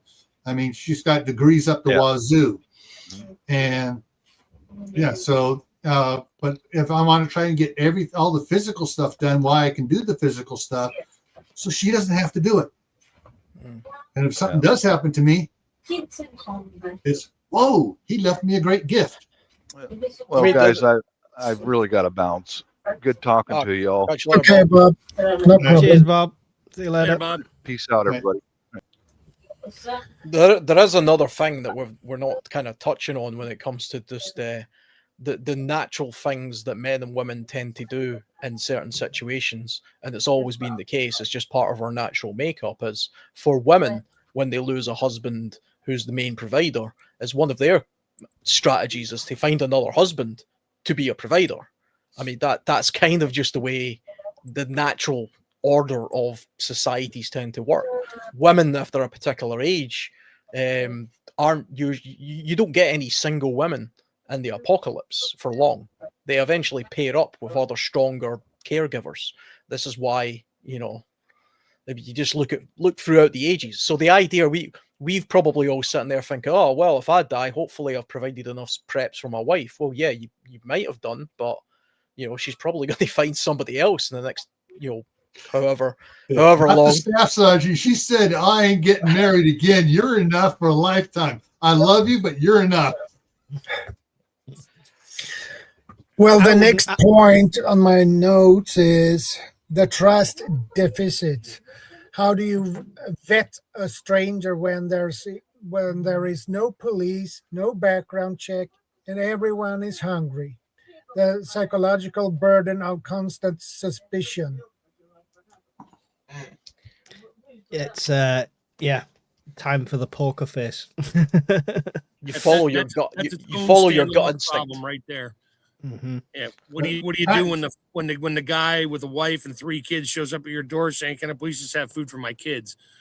What do you do? That's that's something you're going to have to decide on your own at the time it happens, because you can come up with a plan now and say, "No, forget it, I'm just going to shoot them all. Have a nice day." Or, "No, I'm going to give them all my food and say, now I got nothing. So I starve, and then you'll eventually starve anyway." But, what do? You don't know. You literally could never predict what you're going to do when any circumstance happens until it happens. Yeah. It's the other thing, isn't it, Chef? It's the thing that a lot of preppers talk about, where they're saying, "Oh, I just turn them away. Oh, I just do this." And presented with that situation, that little orphan or something like that's got a tear in their eye and can see they're physically starving, your humanity's going to come into play, right? Yep. So you can't. Rambo prepper will say, "Oh, just tell them all to go away, and if they come back, I'll kill them," etc. But just don't answer the door. There you go. Yeah. Well, I mean, for me, it's either there's two options there. It's either you can't give anything because you put yourself at risk, which is the difficult choice, or they've got to be integrated into the plan and the community and something like that. So it's a very difficult one, though. We can speculate all day long on this, but that won't be a podcast that answers that question. That'll be a knock on the door that answers that question. One of the things on that is, I love my computer freezing me. Depending on when it happens, if it's at the very beginning or a couple weeks in or whatever, and you haven't left, or you're at your, you're going to be sheltering in place and bugging in or whatever you want to call it. And so the first thing I've talked about this several times on my live streams is have oversized clothes. So you have more clothes to put on that are so it looks like you've been starving yourself or you've been losing weight. If someone comes to the door and you're going to answer the door, you're in baggy clothes and stuff. Someone answers the first thing you open up. You brought food for me? How'd you know I was here? What baggy clothes covers my 3 chins? Just out of curiosity. That's where you use the invisible that invisible tape they use for medical taping. You just kind of tape everything back up so it's not hidden. So somebody just mentioned situational awareness there as well. All those things that we are conditioned to suppress that are part of our natural instincts that we suppress in the modern society, all of those you should be far more in tune with. That includes stereotyping people, it includes sizing people up for threat level, it includes all those things that society says, no, you're some sort of istophobe if you look at a person and judge them entirely by them as a cover. Don't judge a book by the cover and all that. Absolutely judge them by a cover, because that's your only way at a glance to try and make a decision. I don't know if a guy's really nice or not, but what I can immediately do is kind of size them up and say, well, in a fist fight, I'm either going to be likely to win or I'm likely to lose. I can kind of roughly work that out. Is there 2 of them? Is there just me? I can do those things and I can make some judgment calls. There is that idea, if you turn everybody away because you're sitting on 100 bags of rice, well, who's to say the guy you're turning away is not a bloody doctor or something? And then 20 minutes later, you're shouting them back and saying, please, I'll give you as much rice as you want. Just fix my broken leg or whatever. But don't forget, if you turn 20 people away and then 20 people get together and they come back as 20 people, they're taking it. You have a problem. It's a case of don't advertise that you've got something in the first place. And if they happen to find out, well, then you're going to have to deal with that as it comes. But that's one of the things. If you're dressed in baggy clothes and stuff, you're not advertising you have stuff. You're advertising that you might not. You may be actually as bad off as they are. Now, if someone comes to the door, you say comes to the door with kids. Can I have something for the kids? That's going to be a personal call. If the guy is you can tell he just ate. He's not losing any weight at all. The kids are losing weight. The wife's losing weight. There's a call there. I don't want to get into it too much here, but who's to say that they wouldn't be better off without him? That's you say, hey, wife and kids, you wait outside a second. Come on in, sir. Let me shut the door. And you bring out a nice, fully fresh cooked meat meal for them and say, here's your dinner. Where's daddy? He's with you for dinner. But, there are several things to it. But I think what Shadow was getting at, if someone's trying to join your group, not just come begging, trying to join the group, how do you tell if they're worth it and stuff? I was going to be facetious and try to be funny and say, "Oh, that's when I get out the little pack with the needles and stuff." Okay, all right, here's your sodium pentothal. All right, now you're going to answer questions. But how do you do it? Like Alan said, you got to be able to look at people and start judging them on what they do, how they talk, how they behave. Listen to everything they say. See if you can catch them in a lie. Right. If they don't tell lies and just straight on, this is what I did, this is what I know. I have this skill, that skill, and you have that or have similar skills. Ask them about what happens if this happens. Get them to explain the skill. To prove there's also levels you can bring people in, right? So it depends on your situation. If you are in a 1-bedroom flat and you're letting them in through the front door into your apartment where you all live, it's a high risk.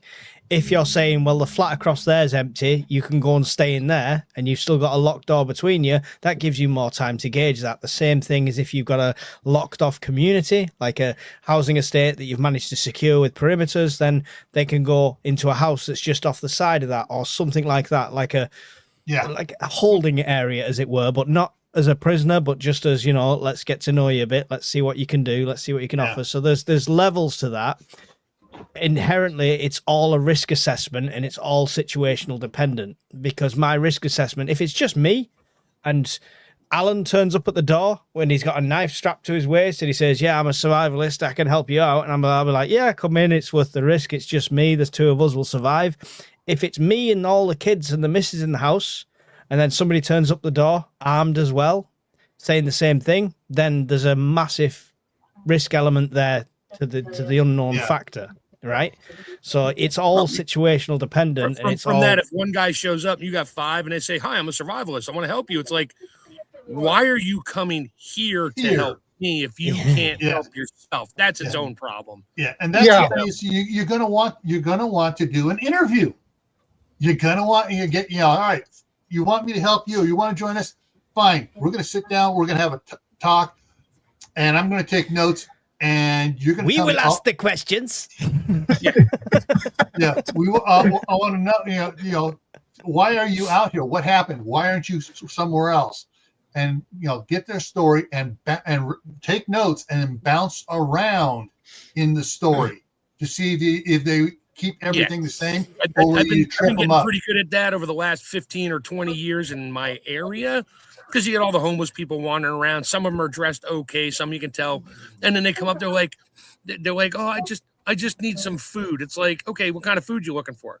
Well, and then the storyline starts to get bigger and bigger and bigger. Well, I got this job out here and I live in Indiana and I drove all the way out here with my family and the job fell through and now I have no money. I have no way to get home. And it's just me and the kids and we're staying in an apartment or staying in a hotel over here. It's like, get the hell out of here. That storyline just went off the rails instantly. Yeah. They lie on top of lie on top of lie to try to tug at your heartstrings. Well, guess what? You didn't tug at my heartstrings. You just poked the needle in it and hurt it and said, get out. We're done. Go away. It's one of these things as well. It's why I say situational dependent. The risk assessment's key. Lee said the same thing in the chat there, but it's situational dependent because. Imagine we're at the start of whatever this event is. It's chaos. At no point am I going to have time to sit down and conduct an interview with you and stuff like that. It might be a case of stuff's happening outside and this guy's desperate to get inside so he's not exposed to X, Y, and Z out there. So that's where what Alan said comes into play, and it's got to be that instant judge a book by the cover kind of thing. Do you take that risk? Is it worth that risk? Is there a way you can mitigate it? You can ask them, what are you bringing with you? What are you bringing to help? You've got to kind of look at their situation as well from that, because that changes. Like you can, if I rocked up at your door, just me by myself, and says, yeah, it's all went to chaos here, but I've got some skills, maybe we can sort of share some information. That may or may not be helpful from both parties. But if I rocked up at the door and I had a child with me who was at the point of starvation, it doesn't matter how nice of a person I am, suddenly my priorities have changed from I can mutually help each other here to I will do anything to make sure that I can now find a solution to the problem I've got with the starving child. And this is the thing with these kind of situations where a completely normal, rational person will do extremely bad things because their situation has put them in that kind of scenario. I mean, rational, I've used this example before, but imagine you're on a life raft and there's 10 of you and there's one bottle of water and you're the one that's holding the bottle of water. Now, the thing that would be fair to do is to evenly ration that water out between everybody on the life raft so that everybody's got a little bit of an equal share.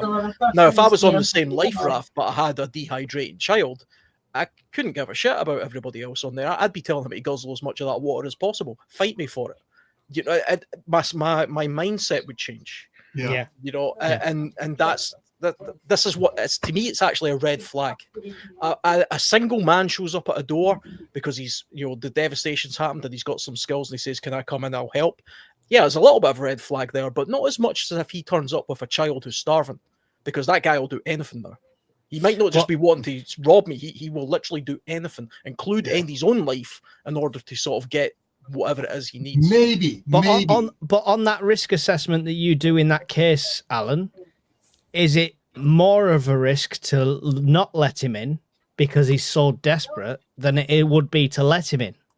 Well, what you have to do is look at it from his perspective. So is it more of a risk for him to try and fight me for something while he's got his children, his family there, than it would be to simply move on to the next person and try and move away? So if I start trying to fight back and endanger the people that he is there to protect, he, like an animal, might think, you know what, this isn't worth the hassle, I'm going to move on. You know, the possibility of injury to them is too great. This guy's fighting back. Assuming rational thought. Yeah. Now, Well, this is the what thing. if, It what if makes that people kid is not irrational. his? What if that kid is not his, and he's using that child as a ploy? Yep. There's that too. Yeah, I mean, it would be hard to judge that. I mean, and Well, the kid would have to be a fantastic here's one way actor. you do it. You say, "Can you get any food with the kid?" Okay. So you just want food for the kid? And he goes, "Yes." Fine. I'll bring the kid in, feed him, and give him back to you. You wait outside. No, do see I am that. a father. I am not sending my child into your house unsupervised for any meal. Then it's Yeah. like, you tell the guy, "This is why. You say you want food for the kid, not you. Fine. I will give the kid some food, but I'm not going to let you in. Yeah. You know he's in here and stuff. He'll be back out in a couple minutes." You do see, I mean, you see like homeless people that Yeah. have got kids or dogs, and they're trying Right. to pull on the heartstrings of people to give Oh yeah, them always. Yeah. money or But whatever. the thing is, though, first thing your kid comes in, is that really your dad? Has he been eating and not giving you food? You know, Or you, I go, ju- I or just- you say, hold on a second, I'll be right back. And the guy's like, "Oh, this is great. I got food coming." And you come out with a small bowl of something or whatever, and you stand there, you hand it to the kid and say, "You're going to sit here and eat it because I want my dish back." Or you've got a hostage situation. Now you're saying, I've got your kid, give me what you've got, or I don't Yeah. give you your kid back. but the thing is, for I'll your sell him back to perspective, you. for your perspective on it is, if the guy looks like he's, isn't starving, the kid is. That's one of the things you want to, you got to make the choice. And you can't make this choice now. You're going to have to make a choice then by all the factors you're going to see at the time. But you remember, there are going to be bad actors out there that will use kids to get in. I don't know if some guy showed up to my house on a bicycle with saddlebags on it and had some thick ass Scottish accent and said, "Look, I'm looking for help." I can't do the accent. "I'm looking for help. I got stranded over here and all this crap happened. I'm just trying to bicycle across the United States." I'll be like, "Yeah, come on in, Alan."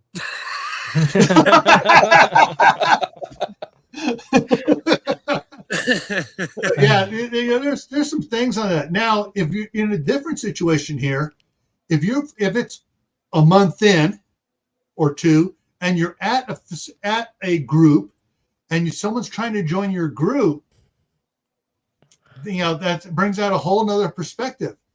And the thing is, though, here's the thing: if you're there with a group and somebody shows up and they got nothing, that's one thing. Someone comes up, "Hey, I just escaped from here. I got my pickup here. I still got some gas in it, but I got about a year's worth of dehydrated food in my trailer. Can I join you?"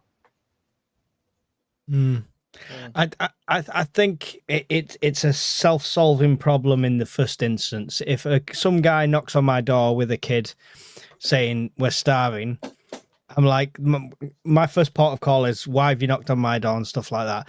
I do think this is a bit on the Hollywood thing. I think Hollywood shows stuff like this to invoke emotion Always. on films and stuff like that. If I was a father and I had to go and knock on Alan's door because it's the only thing that looked like any sort of life there, there's no way my child would be coming with me next to me to that door. Yeah. They'd be somewhere You'd off safe probably lose your while I life scout that anytime. situation.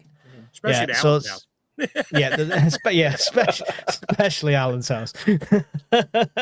No, but it's true, and I think even playing that scenario out as we talk about it, it just feels very Hollywood.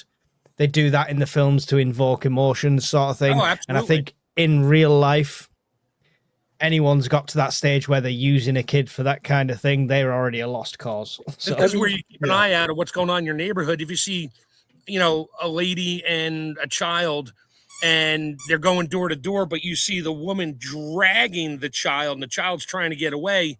Yeah, you kind of got an inkling of what's going on there.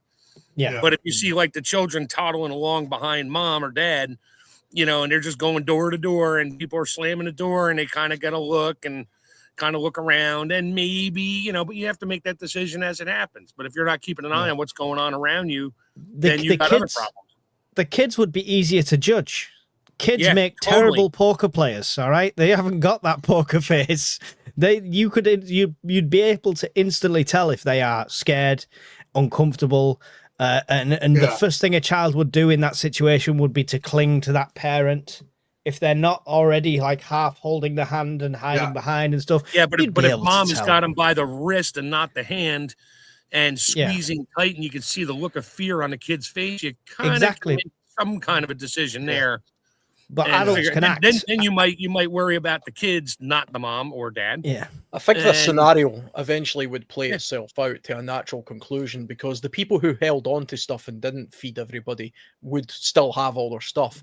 And the people, and you do get people like this, like, I could never turn anybody away. It's against my ethics or whatever. I would give them anything I've got, no matter what it was. Well, that's called suicidal empathy. I mean, society as a whole has something similar to that at the moment, but you would get those people as well. But like the name suggests, they eventually would peter out and become starving themselves. And then what you'd end up with is a norm of people who they have what they have and they haven't, some have, some haven't. And it would just be, you would be very closed in. You'd be very cautious about everybody. And you eventually people wouldn't dare go to a door because they know they would probably be met immediately with some sort of resistance. So that would be a bad strategy.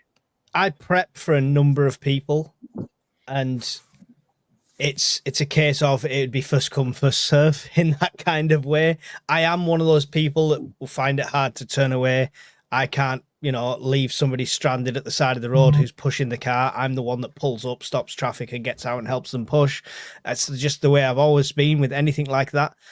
But there would have to be a limit and a cap on that. I do prep for this scenario thinking, what if such a body came? What if such a body came? Mainly for the people that know where I am, who I am, what I do, more than anything else. But there has to be, if you expect that, I would recommend prepping for that. And you've got to have that cut off, like Alan says. Otherwise, it'll be like everybody eating. It's actually one of the cool things about being a prepper in sort of good times is, the power goes out in your street and you're the only guy that's got 5 power banks. Like Brian's got about 10 or something. He would happily say, just plug in your phone here, plug this in, and share a bit of that, because it's a temporary situation, and there's a sort of nice, you're helping people out, but there's also a little bit of a prepper smugness there that, well, check me out with all my power banks and my, my extra food when the supermarkets are running dry or whatever. I prepped for this, because it's only going to be temporary, so you can replenish once you get through that situation. But we're talking about full-on world has collapsed type, absolute chaos type stuff. It would be very dog-eat-dog world for a long time, and then it would come to a natural conclusion of, what the hell are you doing coming to your door? I mean, that's just something we don't do anymore. What's going on? In that situation, I'd want to build my numbers up as quickly as possible. So that's why I prep for more than just my family. And I don't prep everything for more than just my family. I've not got like a water filter for everyone, this for everyone, that for everyone.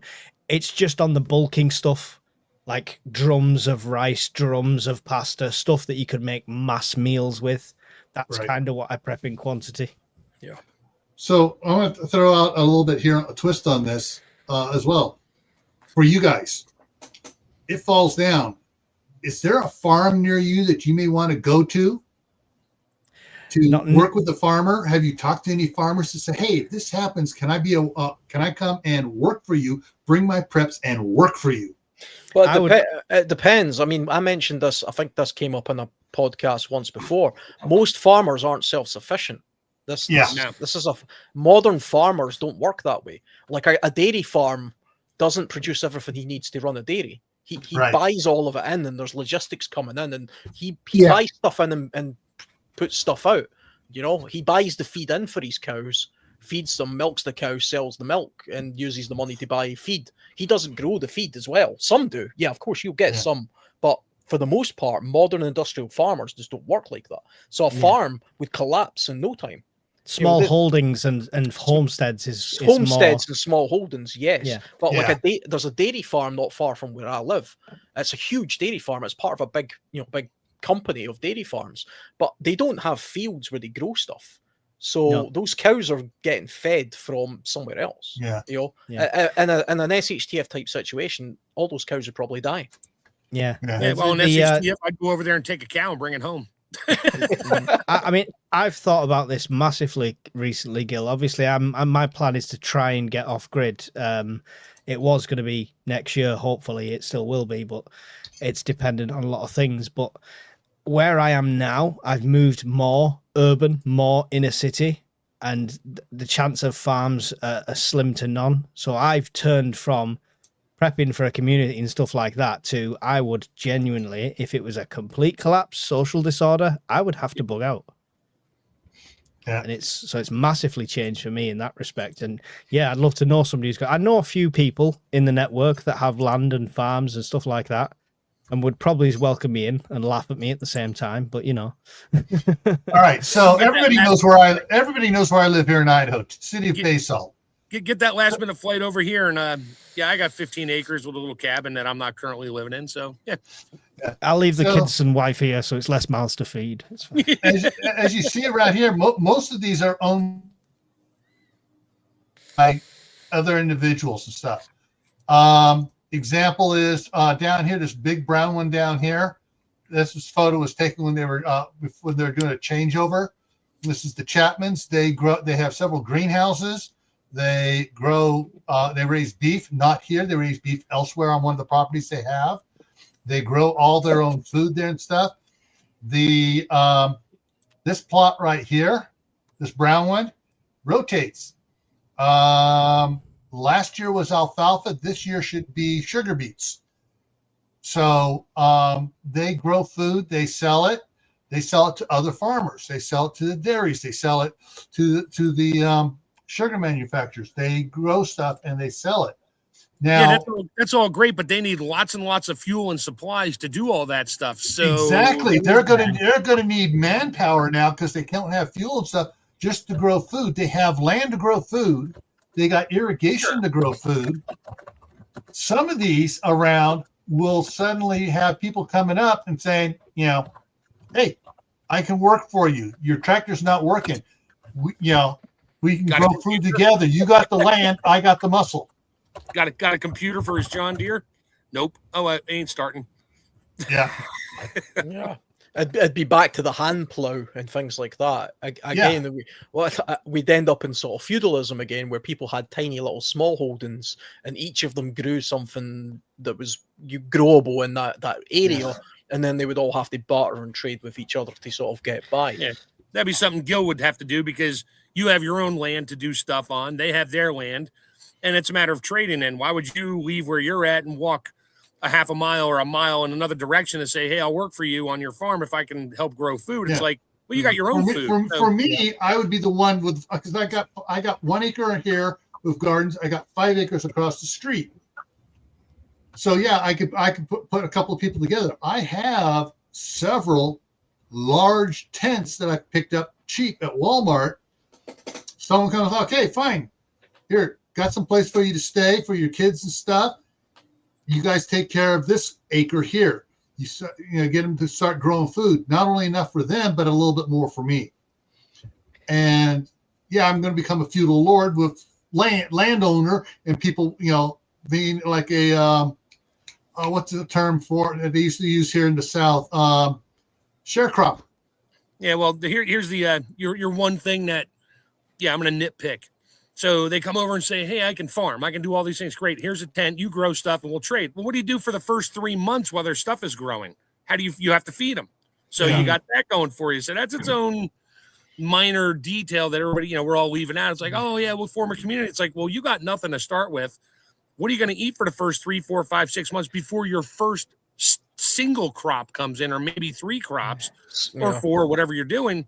That's all you got. You're suddenly weather and seasons. Weather and seasons suddenly become important again because we're all insulated in our houses. We forget that, and the entirety of life used to revolve around seasonal growth and stuff. Gardening and farming takes months It doesn't take Yeah. weeks.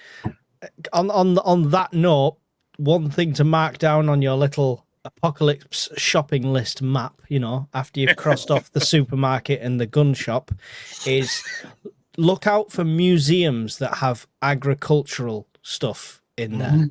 When you talk about, oh, you have to go back to hand plows and that's not something that you can pick up at most Walmarts. You can probably get a small gardening version, but the actual industrial stuff is still in good working order and looked after. Check out museums. Just, look for those funny. abandoned barns in your area, and you know where the whole farm, whoever was there had nothing, they left, and they'll have equipment. Usually, depends on Just the farm.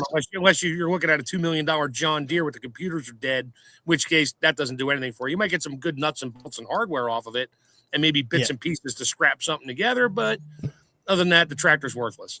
Just as you were saying that, Mike, because we were talking about going back to like feudalism and stuff, and going to the local museums, and we'd be battling with each other. I'd have like a full set of body armor, you know, like knight in shining armor type stuff, and a sword. You know, there's a little museum where I live just now, and it's got, because it's near a castle, it's got all that kind of like medieval knight stuff, and like, hey, that stuff would suddenly become useful again. So, oh yeah, definitely, you know, definitely. Chainmail's great. I had chainmail for quite a while with reenacted. It's chainmail's great. One of the things around here I've noticed is that some of the farmers and stuff, the family farmers, not corporate but family farmers, they have on those circles out on the side where they don't grow anything. I've seen some of them with there are some old type bottom plows. There's single plows and other stuff that's, you know, and some of them, one guy between here and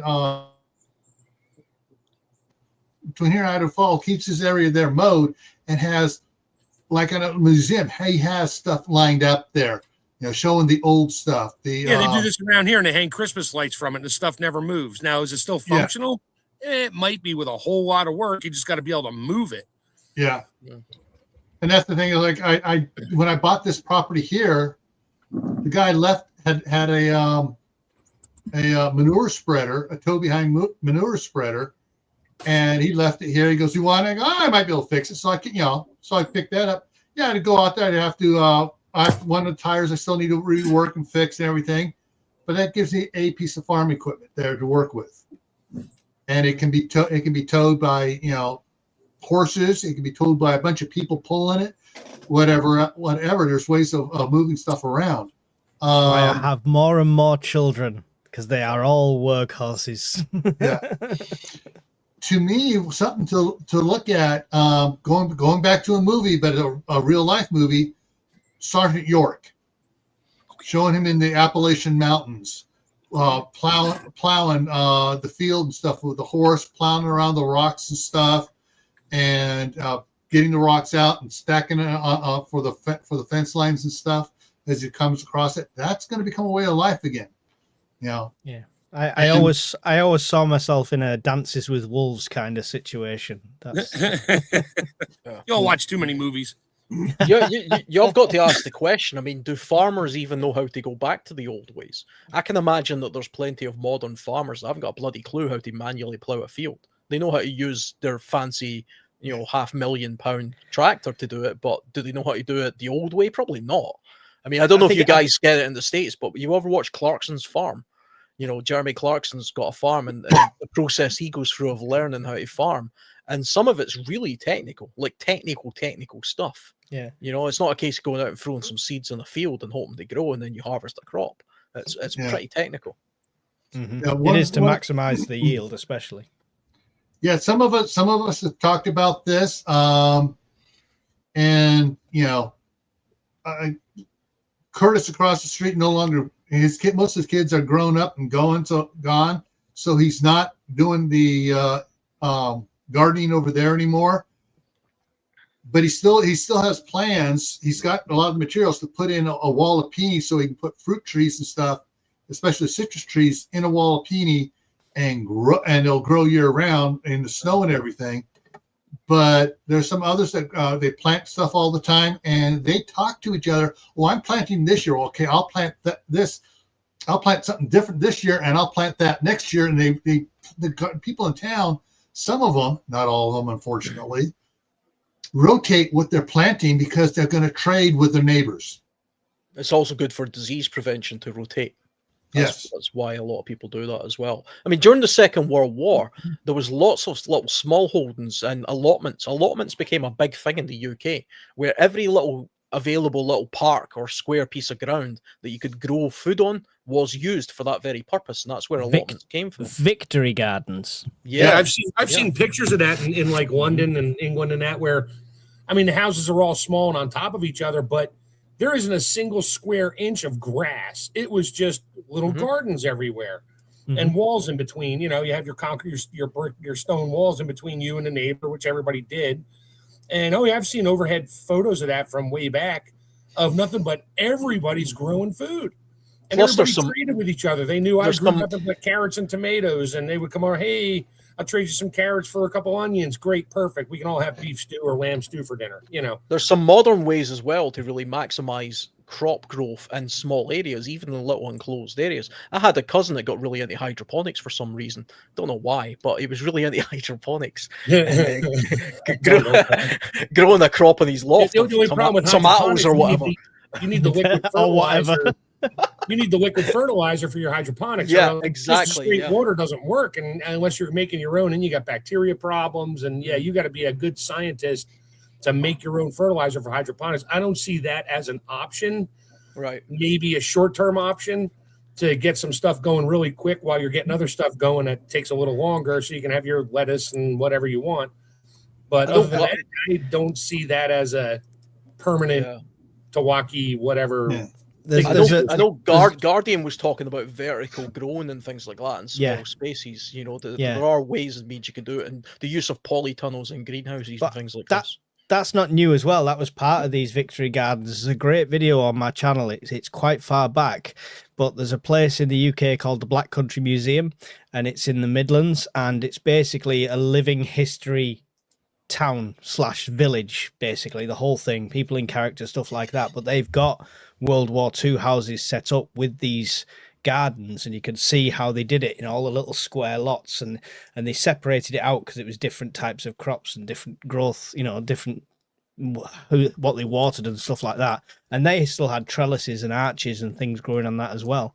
But it's a great little walk around. If you get a chance to go to one of those museums, I was building my prepping shopping list in the back of my head while I was walking around and thinking, how could I defend this place? But, you know, that's another story. But it's great to see, because you get a really insight into how they did it when it was a necessity. You know what I mean? All right. So that looks like a line marker for a football pitch. No. So dropping seeds in, is it? It drops seeds. The bag up here has different size gears that go inside, or scoops that go in there. So I plant everything from itty bitty peas or carrot seeds to squash seeds, and I can set it for how often it drops the seeds. It cuts a plow in it, drops the seed, and then it has a chain, you can't hardly see it, drags behind of it, and then the flat wheel covers it, packs it down. Oh, nice. And in 1 hour, I planted something like 600 kidney bean plants, and we had so many seeds. My daughter still has 50 pounds of kidney beans she harvested out of this from a couple of years ago. And this, you just walk behind it, you push it, into the soil's been broken up, rotor-tilled, turned, whatever, and you can go through and do it. There's also walk behind ones that have cultivators on it that you push it, and it kind of turns up the top couple inches of soil, so then you can follow through with this right behind it. So yeah, there are ways to get stuff to do it where you can go old school and with modern tools and stuff, because a seed thing like that you plant a lot of food really quick, and then you need people to go out there and weed. I've got a question for the panel, or for Gil, or whoever can answer it. What's the shelf life on packet seeds, and how can you make that longer and preserve them? It depends on how they're stored. It can At the be moment, indefinite. they're stored in here because I'm starting to like collect seeds. So I'm No, wondering. get I don't know yourself- how to store them. This is the question I'm You asking. need to keep them in a very, very low moisture environment. I would That's- put them in. I keep a lot of mine in mason jars Mhm. with lids on them, and I won't throw in a oxygen absorber because I'm not sure how that would react with taking all the oxygen away. But I would throw a desiccant pack in there, the little silica gels, and that would keep the moisture level down and absorbed into the desiccant pack. And you can reuse those, just bake them in the oven, throw them back in again if they get damp. But in mason jars, you will get the longest. If you just leave them in a paper package, buy them in and throw them in a box that's not airtight, your germination rate will go from 98% down to like 60% in a year and a half, and then keep dropping after that. So you're going to plant 100 seeds, only 20 are going to grow after like 4 or 5 years. So mason jars, best thing. So treat it like I treat like me rice and stuff like that. Yeah, put it in a jar, seal them up, keep but the bugs without off, the keep oxygen. humidity. If you're in a high humidity environment, that'll ruin a seed quick. Humidity. That's cool. I'm starting to build a seed bank, and I just didn't genuinely. That's a genuine question. We're all learning, and I just didn't know how the best way to store them was. There's actually a show I listen to sometimes on Radio 4 called Gardener's Question Time, and somebody asked that question: how long do my packets of seeds last? And apparently the answer, in some cases, depending on the environment, is indefinite. They can literally forever. last, and they can last forever. You can grow seeds 30 years later from a packet, as long as it hasn't been subject to any kind of contamination or moisture. They don't really have a date where they die out. And there's these mad scenarios where they've actually found like little acorns and stuff deep sort of in the soil, almost fossilized, and it's still viable. Yeah, the germ is still alive in there. That's it's still alive. If the germ dies, you're done. Yeah, that's still good. Yeah, I have seeds from 8 years ago that I planted, and I had a 90% germination rate on it. Yep. Yeah, these are all like pots. You start 30 of them, you're only going to need 15. 2023 grow, so you weed out the weak ones, which is always tough for me. I hate ripping anything that starts to grow out of the ground and getting rid of it. I wind up planting all of them. I don't care. I've got a salt mill downstairs that says it expires in 2026. Yeah. 250 million year old salt, and I just happened to get it the year it's about to go out of date. you have to All right. chuck What it are in the the bin. chances? Here's the other thing about seeds. There are several seed banks around the world where the seeds are put in either refrigeration or free. They're put in sealed containers and frozen. I have some seeds I put in the refrigerator that I keep in there that have to have certain amount of chill hours or chill days before they will grow. I'm going to find out. I harvested a whole bunch of apricots and peach seeds this year. They're in the refrigerator. Come springtime, I'm going to see how many of those will germinate. If I only get 2 peach trees to germinate, in 5 years, how many peaches am I going to have on those trees every year from now on? Yeah, there's a lot of science behind seed preservation, and putting it through the seasonal change, like you put in the freezer for 3 days and you pull it out, and you can plant it right away. You can force growth, just like with tulips and stuff like that. There's a way to fake it out and make it grow. But there's a lot of things. Certain seeds like carrot seeds and that, no, they'll grow right away. Yeah. And that's just how they survive. That's how the plant survives. But certain other bushes and trees and plants and that, no, you gotta freeze the seed and let it think it went through a winter time where it did. You don't want to hard freeze it too long because you kill it. Yeah. And then let it warm back up, make sure you don't get moisture on it, and then plant them. And they'll probably grow right away. Tomatoes are like that. So you like tricking it into thinking it's the season it needs to grow. Yeah. Exactly. It's like, oh, it's wintertime. I fell off the vine. Oh, I froze. Oh, it's getting warm. Oh, look at that. I have nutrients and soil. I'm growing now. Yeah. And it's been 3 weeks. Yeah. Now, Europe actually has a global seed vault. I looked it up there, and it's called the Svalbard Global Seed Vault. It's in Norway, and it literally has basically one of every seed in the world, including all of the crops. So all of the different kinds of wheat germ, all the kind of wheats and variations of it. They have like a stash of that somewhere, just in case the whole of Europe is devastated. They can go back to using that stuff. They have hundreds of pounds of certain seeds. They have seeds for some plants that have gone extinct, and they're waiting for the time to try to bring it back. Yeah. But the thing is, though, example. That's very Jurassic Park. Yeah. The one of the things I plant every year is Grand Rapids lettuce.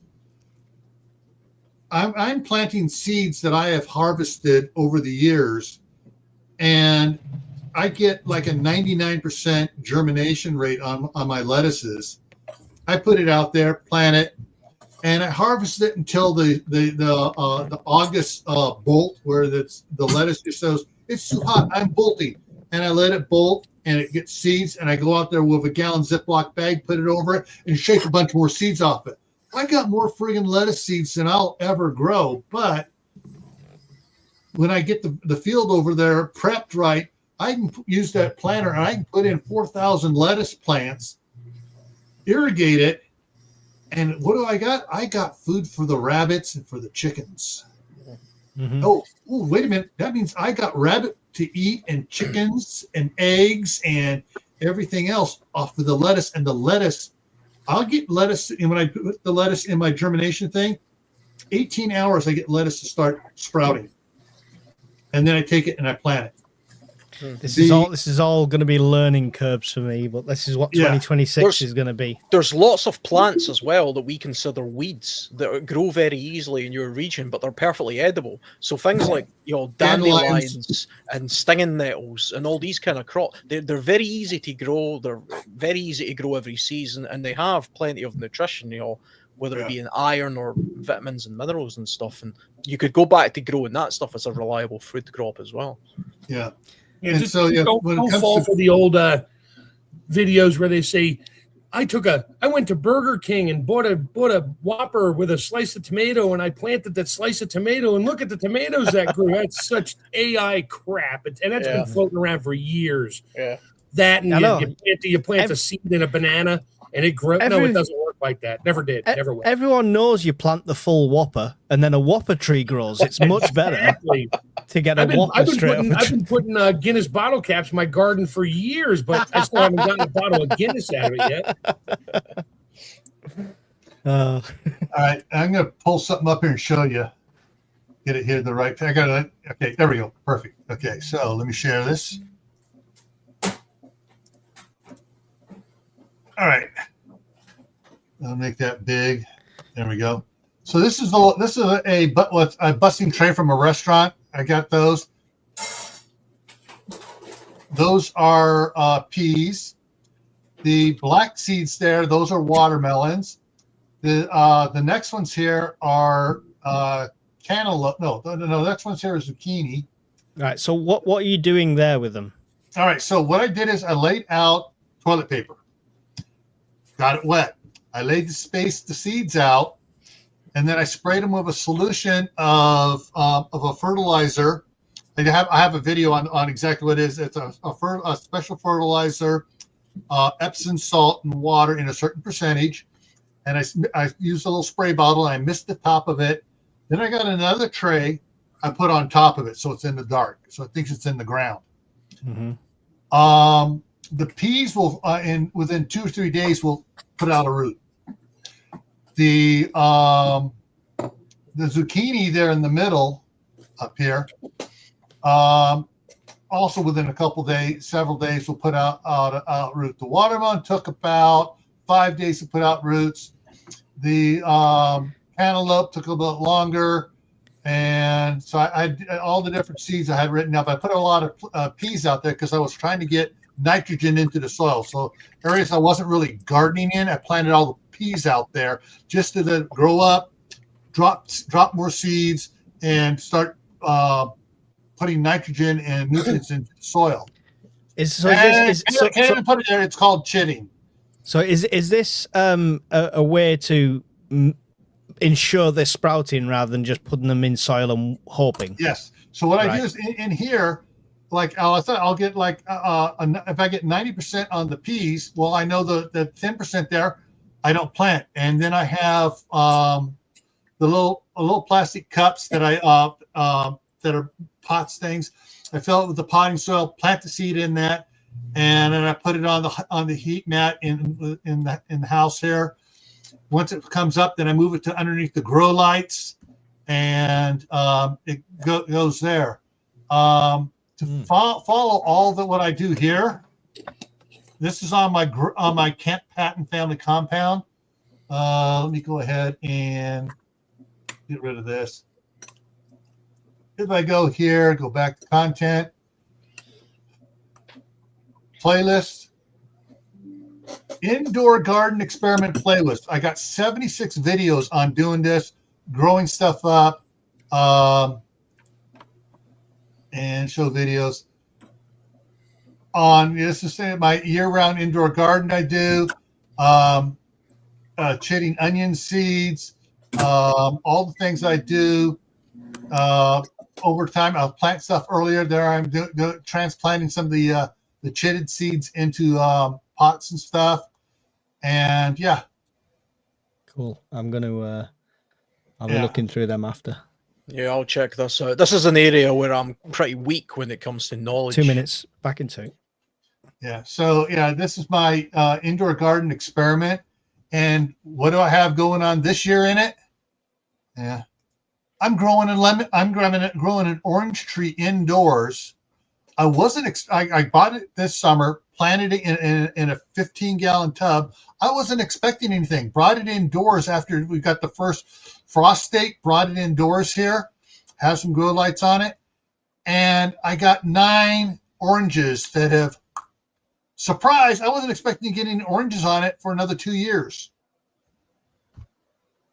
And so yeah, it's pretty amazing on what it does here. Hang on. Let me see something here real quick for you guys on this. Here we go. There we go. Let me share this here. Share screen, whole screen. There we go. All right. This is my orange tree. And I got some grow lights up on. I got some bar lights too. So this is over by where the kids like to play. So the light I have on it gives them light to play by. So I'm going to be having to light the area anyways. But let's go forward here. It's gonna. All right. There's an orange. There's an orange. There's an orange. There's 2 more oranges back here. You can't hardly see, but yeah. So those are the oranges just growing up on it. See? Huh. And I wasn't expecting oranges. However, Howie at Food Forest Permaculture told me what to put on it. I put it on it, and all of a sudden it started putting out blossoms and stuff. And so it just got lots of blossoms on it here. I'm trying to count right. Does it require a lot of energy to grow something like this, though? The lights on it, I have a total of 47 watts of grow lights on it. Plus, it's got the window there, and I got the blinds on the window set, and I track the sun as it lowers down for the wintertime, and I track it so it gets full sun. But sometimes when it's cloudy or it's snowing, I'm not getting hardly any light in there. But Howie told me about just some stuff to put on it. I got some, put it on, and it just started blossoming. Put out, where every orange was on there, there were like 10 blossoms, and I just shook it and got them to pollinate. That's one of the things, skills you're going to, in TEOTWAWKI, you're going to need to learn how to grow stuff like this. Have you ever seen Food Forest Permaculture? He has a huge lemon tree in his living room. You think you walked into a greenhouse on his videos what he's got in his house. So growing things like this is a skill you need to learn for TEOTWAWKI, so you're not having to grow everything outdoors, and you can grow stuff year round. Maybe a good idea as well to look at things that have the maximum calorific content plus the largest yield, plus maybe something that's more native to where you come from. Like if I grew an orange tree in my living room, for example, I could probably do that. But if I factor in how hard it was to do that based on how much water it needs and how much energy and how much heat it uses based on the calorific return I get from the crop and how often, is it worth me doing that as opposed to growing a bunch of dandelions or strawberries in my living room? Something that's Well, here's you the would have thing. to do the calculation. I'm up in Idaho. Okay, this is zone 5B. Citrus is not supposed to grow up here. I got citrus growing. In summertime, I move it outside. Yeah. So it's outside. What thing is though, the bonus for the citrus, I'm experimenting with this one tree. We're going to be planting several different varieties of lemon trees and a couple more different varieties of orange trees for one thing. Vitamin C for the oranges, and for the lemons for using in canning and cooking. And lemon juice is a great bleach. For it's like dual use plants. That's a good idea. You grow it for more things. Geeky Garden sent me some seeds for Ponderosa lemons. Those lemons get about that friggin' big. That's a big lemon. That's a big lemon. That's and so you got to pick out your citrus, what you want for what. So we're going to be growing Ponderosa lemons. We're going to be growing Meyer lemons, which are eating lemons. And crap, I'm having a brain fart on the third one. But the third one produces a lot of juice, which will go for canning. Because sometimes to keep it like the apricots, the peaches, and the pears from browning, turning to brown ugly stuff, you added a little lemon juice to it when you're canning it. And that keeps it from turning brown. So that's a whole nother thing to consider about, is canning. There's another kind of farming you could do if you were talking about doing it absolutely localized like that, growing things inside your own house and growing things in your own little area. It's things like rabbits and chickens. You could grow those small animals, like farm them up and sort of use their resources as well. And a full-on TEOTWAWKI type situation, I could even imagine that you have a crop of like different edible insects where you could, because they're easy to grow. For the chickens, yes, for the chickens. Yeah, for the chickens. Yeah, unless you want to eat the bugs. Yeah, you do that. Hey, eating the bugs in that kind of situation, if it's got I've protein, had roasted salted crickets and they were actually quite nice. Just throwing that out. The problem is with some of the insects they're trying to promote eating, the shell and stuff has nasty stuff in it for people. Right. It's not. Yeah. So it's better. Maybe eat one or two as a snack, as a fun thing, like a scorpion or something like that, covered in candy. Sure, I wouldn't make multiple meals out of it because you're going to destroy your gut, and it'll die anyway. However, chickens with the gizzard and turkeys and stuff, perfectly fine. They're built to process that thing. Yeah. So even if you're growing the chickens for eggs, it might not be meat of the chickens. You're simply you're growing insects to feed the chickens to eat the eggs. Right. Oh yeah. Absolutely. My daughter has she's back at the 16 Rhode Island red chickens over there. Half the chickens fly out of over the 8-foot containment fence. And I look out there and here's 3 chickens going out in the lawn, going over. Chickens going over in the side yard, going after the bugs and stuff, and they have decimated the box elder bug habitat around here, which is excellent. Get rid of those nasty things. Good. And so they're doing that. Like I said, I plant extra lettuce. I plant extra rainbow chard. My daughter comes over, gets that, feeds it to them.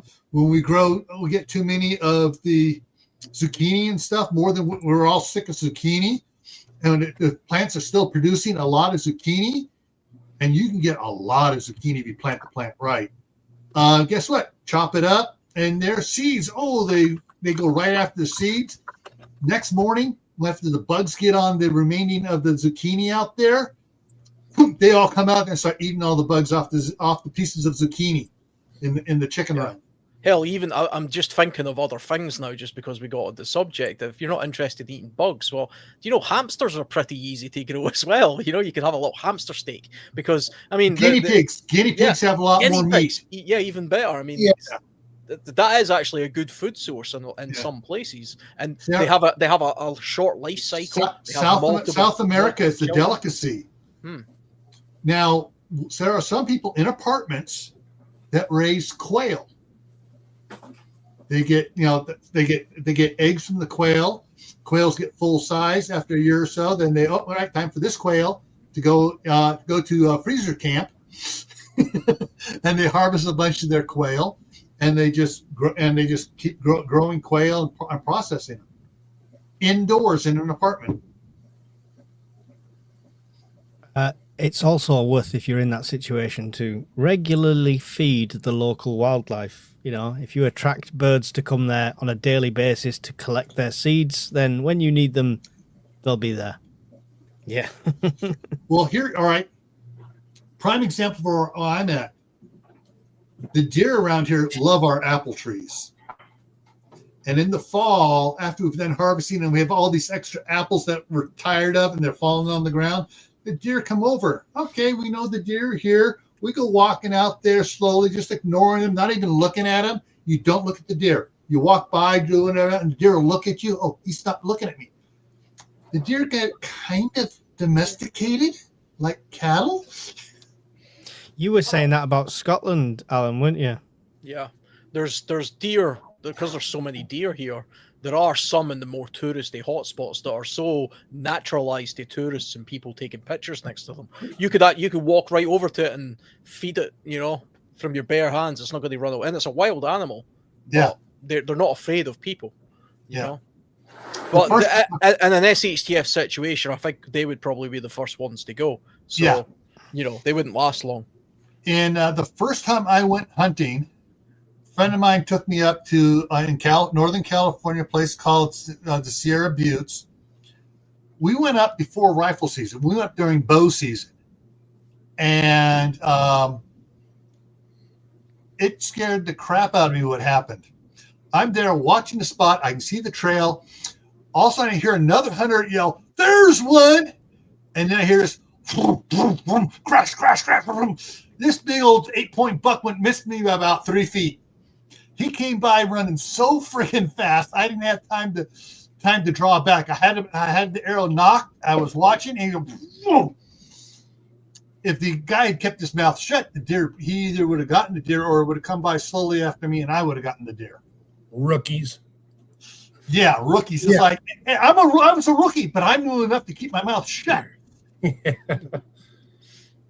I'm gonna bail off here, Shadow. Thanks. This is a really cool topic. I'm glad you did this one. Catch you My later, pleasure. All right, I'll catch you all later. Mike, I'll probably catch you on one of your Okay, Mike. lives. Gil, are you on tonight? Yes, I'm on tonight in 2 hours and 20 minutes. All right, I'll probably see you on there. yeah. I'm not gonna. I'm just asking. You can do your thing here when you're done.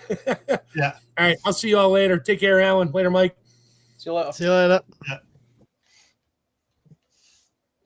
Yeah, in fact, my live stream tonight is already up. So if you go to my Gray Man Prepping channel, go to live streams. It's there waiting to be clicked on. You say notify me.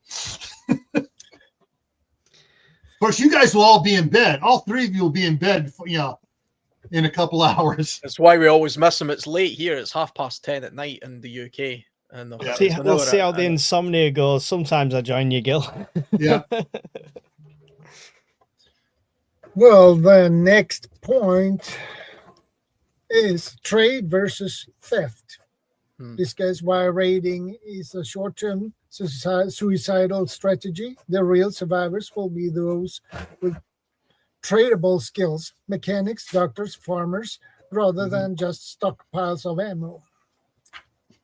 All right, this is the touchy subject. And you missed one thing. There's theft, taking it from somebody that has it, Yeah. bartering, and the other one is salvaging from where nobody's around. Yeah. People have died, and there's stuff there. It's like, okay, we're going to go in and we're going to salvage equipment. We're going to look for solar panels. We're going to look for water filter systems, We're going to look for generators. We're going to look for acetylene torches, oxygen acetylene tanks. You know, we're going to look for things. And you have a list, and you go in and you scout subversively, find out what's there, and the team comes in and gets it.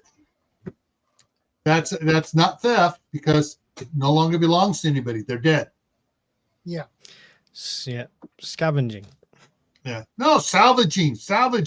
You got to use salvaging law rights. But yeah, that's that's one of the things you got to be careful, because you may not be the only one out there salvaging. And you definitely do not want to steal from somebody. You don't want to piss off of someone who could later become a friend. Exactly.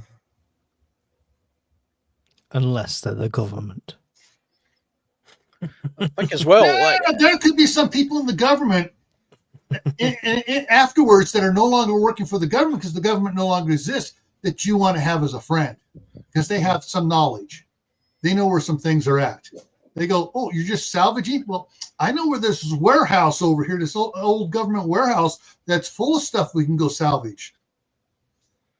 there would be items as well that if you looked quite far down the line that we take for granted just now that would actually become incredibly valuable again. You even just the means to light fire. All of the Zippos and Bic lighters of the world would probably disappear after about a year. You wouldn't be able to find a single one of them anywhere, and the ones that you did wouldn't work anymore. So even something as simple as making fire easily would suddenly become a valued skill. Or if you had a device of some sort that you could do that easier than all the survivalist techniques of doing it, that would become really valuable, just like it was in the old days. Items of clothing as well. The one thing that I think some of the movies get right is you always see the guy sort of dressed in a hodgepodge of sort of tweed and leather and things like that. That probably would be the case, because those are the most long-lasting, robust type clothing, and you would just take whatever you had. Anybody that works in the outdoors knows that their work boots only last about a year, and then you have to get a new pair. Only if you get the ones from Walmart. If you get the ones from Red Wing or Carolina Boot. I have some Red Wing boots that are 15 years old. I just had to resole them. The uppers are still good. Hey, I'm not paying for my work boots. That's they give me a new pair every year, and I take the new pair every year. But they do wear out. I mean, I suppose it depends what industry you're in and what you're doing. But even work clothes. I wear like work overalls and quite roughy tufty type clothing. But after a year, that stuff is dirty, oil stained, holes in it. It doesn't last as long. These Carolina boots, these are 4 years old, and they're still in good shape. Well quality made. Yeah. And in the apocalypse, all you really want is a pair of these bad boys. Oh, hell no. You can even get little lights and stuff put on them. Even work boots like these, when I was a scoutmaster, this is what I wore at scout camp most of the time. I could outrun every scout there in work boots, and they're in tennis shoes. So a good pair of work boots are amazing. They give arch support. The good ones. My wife used to at me about spending $260 on a pair of work boots. Go get the $39 ones up at Walmart. 3 boots a year I was spending, and I go, all right, so far I spent $150 this year on boots. And she's looking at me. But my Red Wings, they last 5-6 years. So yeah, but you're right. Clothing, fabric stores. Fabric stores have needles, threads, sewing machines that you can turn the handle on the sewing machine, run it manually. You don't need power for it. Bolts of heavy duty cloth, bolts of wool, bolts of denim. So on the wool front, I will say my American Civil War uniform from the reenactments lasted longer than any other coat I had, and that great coat I had was the warmest thing ever, made of thick wool. Didn't matter if it was raining, wet, winter, whatever. It was like it'd make Levi's look like crap garbage. It was, they were just superb. And I mean, I don't really want to walk around the apocalypse looking like a Civil War soldier, but one of those great coats I think would last longer than anything else I've got. Yeah. The other another good coat is the old duster coats. They're a canvas material, and if you get the ones that have the whale oil rubbed into them, they're waterproof and they last for years. Yeah, even the waxed jackets over here that they have in the countries like shops and stuff, you'll pay a bit more. Anyone in the UK, get Vinted. You'll get loads of them for next to nothing. They will last a lot longer as well. Yeah. Yeah, Vinted is great for stuff like that. There's lots of items that you could trade that we take for granted just now. I know in the past, in the sort of in North America in the pioneering type days, nails were very prized. You know, good piles of it, because it's actually hard to make a nail. You know, even from like little pieces of metal and stuff, it's hard to make nails, and they're incredibly useful for constructing long-term shelters. You know, far easier than dovetailing and tying things together. You just batter a nail right into it, and they would be a prized item, you know, for trade. Yeah. Another prized item along nails, horseshoe nails and horseshoes. You may not have a horse, but if your neighbor has a horse and he's out of horseshoe nails and out of horseshoes, you can do some bartering right there, real easy. Can you come over and plow my field for one day this month, and here's 2 sets of horseshoes and the nails. The one that I got from Monkey Wrench, who is a YouTuber in the States over there in Florida, he stocks 3 things for barter. One is pills to stop you going. One is pills to help you go. All right. You imagine in a really bad situation, if you could give somebody 2 little tablets that stops them shitting themselves to death, you're going to be a hero. And the other one was very similar. Was USB sticks that are just full of music, movies, and entertainment. And he has a load of them, and that's for barter and trade afterwards. Yeah. Something else you should consider is a solar-powered battery charger and rechargeable batteries. Mm-hmm. Good point. I need to get Books up there. Yeah. Get that to add that to my list as well. Yeah. The other things to barter and trade for, let's go back to clothing a little bit deeper. Socks and underwear. Do not buy any socks from Temu. Throwing that out there. Because I did. I tested this for you. I do the jobs that you don't have to. They are the worst paper thin piece of crap I've ever put on my feet. Yep. There you go. And they were sports durable walking socks on Temu, apparently. My son gets wool socks from this company in the US. They got like a 5-year warranty on them. And he had some that, you know, he got snagged somehow, and it wasn't really a sock maker's fault. And he goes, is this covered? And they said, send us a picture. Took the picture. They sent him another pair of socks. Nice. And he says those are the most comfortable, thick socks. Oh, he loves them. Love companies like that. Zippo lighters. You can send you a Zippo lighter that's 50-year-old back to them, and they'll replace the innards, they'll service it, and they'll send it you back. Companies like that are worth this. Oh, yeah. And sometimes if it's a collector's one that's old like that, they will send you some sort of certificate with it. Sometimes, yes, this is this model, that. Yeah. But speaking of Zippos, you can order like on Amazon or whatever. You can get the big bottles of Zippo lighter fluid. They have the seal on it, so it's not venting out. You can store that, and that'll keep for decades until you need it. Yeah. There are some old-fashioned type dual-use clothing that you can use as well. In this part of the world, we used to have something called the Great Kilt. And it's not the kind of kilt that you see people at weddings or football matches wearing, you know, that little pokey thing. A great kilt was basically 5 yards, 4 or 5 yards just a big square wool blanket, basically. And it's a shelter, it's a blanket, it's a carrying device, and it's clothing. You just wrap it around your body in a very certain way, and it's a very warm, natural antibiotic warming kilt because it's made of 100% wool, and you can do all sorts of stuff with it. There's a really good YouTube channel of a guy who does lots of survival type videos based on the old Scottish technologies of kilts and stuff like that. Yeah. All sorts of cool stuff with it. I've never tried that myself, but I know it was in the past done. I mean, they're heavy as hell. I've actually wore one of those kilts before. There's a lot of material there, but they've got some use, and you don't need to worry about socks and underwear because you don't wear stuff like that when you're a Scotsman.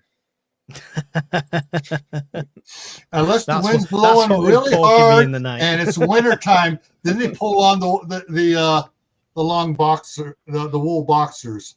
Yeah. I do still put stock, as much as I know a lot of preppers don't want to run around in camouflage gear playing Walter Mitty, but there is some stock in army surplus when it comes to this, especially the good quality stuff like the ripstop jackets and stuff like that. That is a budget way of getting some very durable clothing. So whether you think you're going to look like, the third man on the balcony or not, it's a good option for a lot of people. Do you know, I've one of my favorite jackets.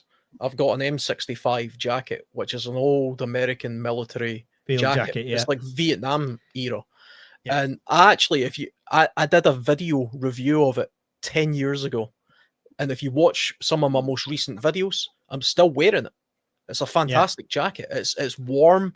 It actually still sheds water, even though it's made of cotton. It's a cotton material, but it's a fantastic, so robust. It's in good order, and that's just old military stuff, from the 60s is where that stuff came from. That jacket will have been manufactured in modern times, but it's manufactured of the same material and in the same way. Mm-hmm. Headgear, especially if you're going to be outside in the summertime working on. I don't know why it's doing the artifacting here. There we go. Get under the lights here. A nice straw hat, work in the garden. Definitely a brain saver. Seriously. And one of my favorite hats. I got this hat in 1979. That wasn't even born. Stetson hat.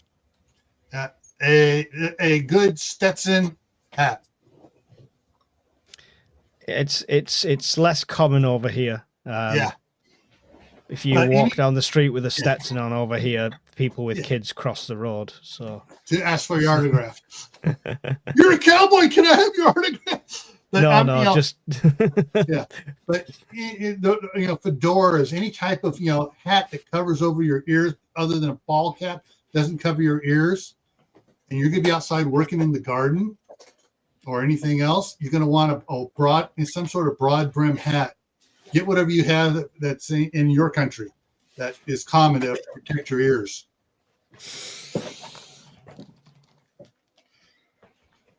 A lot of straw hats. I've seen videos of different style straw hats for the gardens. And who cares if it's got a little pink band around it? It may be a woman's hat, but if it keeps your hat, if it keeps your head from getting sunburned, excellent. Nice. It's made of kangaroo leather. That'll last a few years. I've had it for years. Somebody actually gifted it to me a long time ago, and it's actually really good. You can't really cut about the UK wearing something like this, to be honest. They're just not trendy enough yet. One day the fashion will catch up. No, you can. You've just got to get to a certain age. I've already pre-warned the missus. As soon as I'm like of a certain age, I'm going to be in cowboy hat, cowboy boots, everything. I would love to just walk around wearing something like this, but it's just not the done thing, is it? You could break the mold, Alan. Break the mold. I want to see that on the next camp. Be a trendsetter. be the trendsetter. Yeah, what annoys me is a hat like that, which is really cool, isn't trendy, but you could get away with something like this, which is just an old sort of wool beanie sort of camouflage thing. If I walked around with this on, nobody would bat an eyelid, you know? Yeah.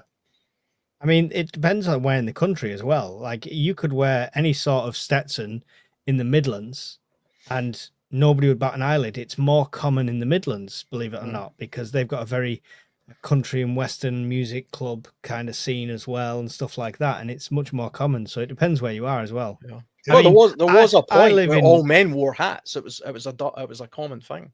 I live in multicultural Manchester. I could walk around with a microwave on my head and people wouldn't batter an eyelid. So it really doesn't bother me around here.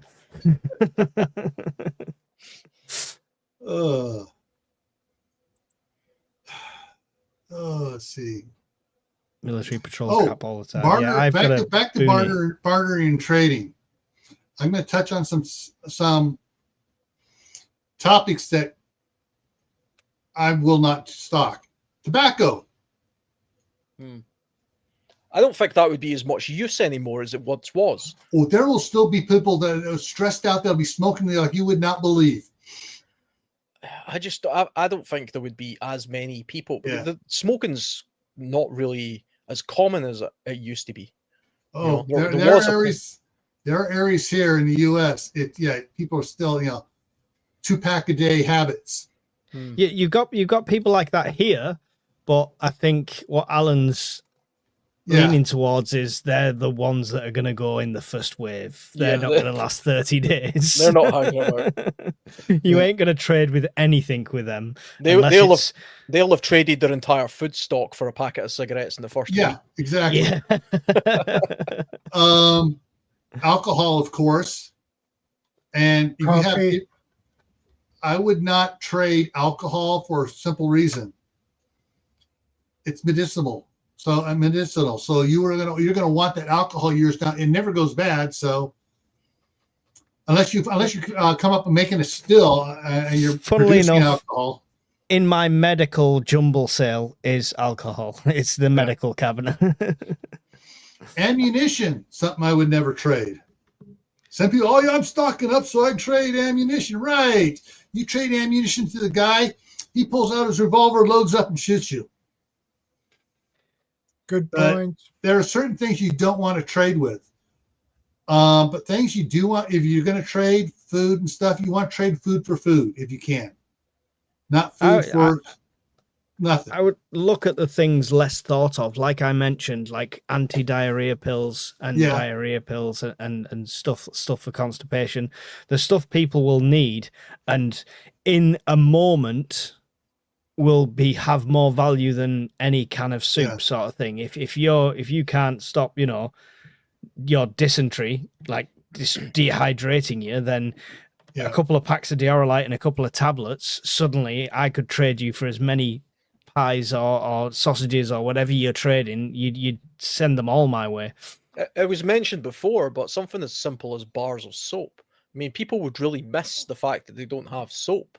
And you can make some naturally yourself, but I mean, if you've went a year without a bar of soap and somebody tries to trade you a bar of soap in exchange for something that you've got in abundance of, then why wouldn't you do that? I mean, it's kind of one of the reasons I don't like collecting too much silver and gold, little coins. I've got some of them, but the value they have just now just wouldn't represent the value they would have in a situation like this. That's a prep for monetary, for wealth preservation. Don't prep gold and silver for the apocalypse, because you're right. You could have a bar of gold, solid gold, Alan, come to my house. I'm not going to trade you my last meals for it. It's as simple as that. It's never going to be worth as much as my life. There'll be a time where your 1 ounce little ingot of gold will get you maybe 5 loaves of bread, maybe. Yeah, but like I say, if we're talking complete collapse, I'll find that useless. On a rebuild, maybe, if you can hold on to it for that long, then you're fine, that's a given. But most of us are still prepping for the worst time rather than, I've completed all that now. I've got 7 years worth of supplies, so now I'll start prepping gold. It's just not realistic for a lot of people. When it comes to bartering, though, do not barter from your home. Do not barter from, people will set up different locations, and you get several neighbors together. All right, we're going to go over here, and we're going to set up a bartering, like a farmer's market over here, trading stuff. But you don't want to barter from your home, so they don't know where you live. The strangers that you might run into out there bartering. Barter Town from the third Mad Max movie, Thunderdome. Thunderdome, yeah, that's it. Thunderdome. It's you had to you couldn't get into barter until you surrendered your weapons and stuff, and you go in, you barter, you come back, you get your stuff back, and you go. So there it is. Grumpy Adventures. Toothbrushes, toothpaste. Mm-hmm. Something that'll become very important, a skill though, is to make toilet paper, or how to make paper. It's going to be a skill. These, another thing, pick them up when you go shopping. Less than 50p. Toothbrushes, nothing fancy, no rubber like tongue brushes or anything like that. But the fact that they're like less than 50 pence, it's like 2 packs of them for £1. Add them to your preps. Why not? Yeah.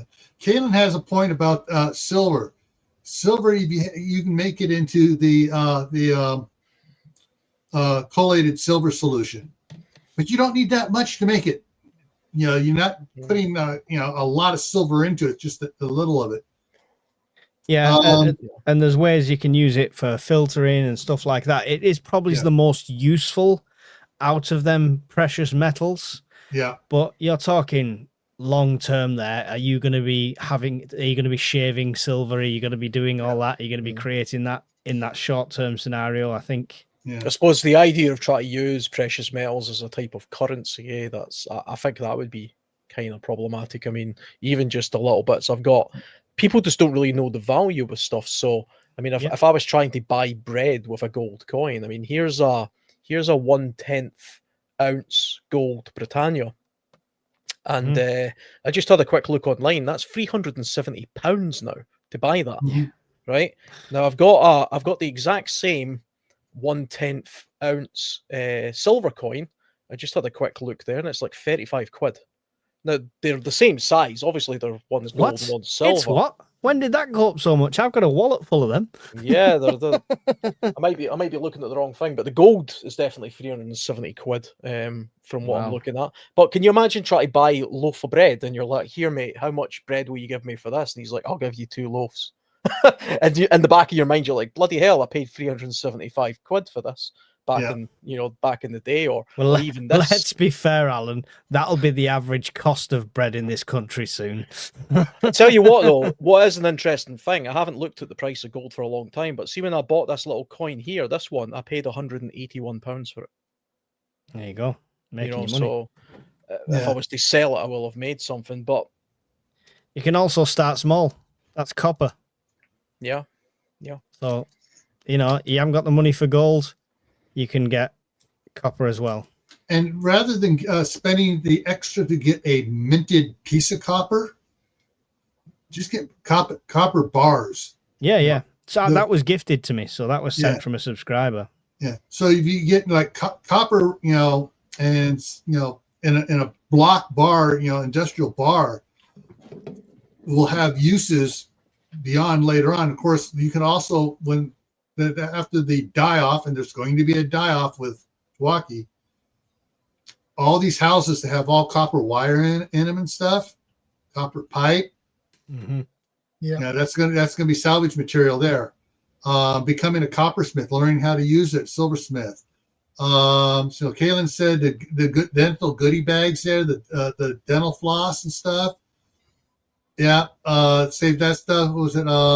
Be savage, viable seeds. Yeah.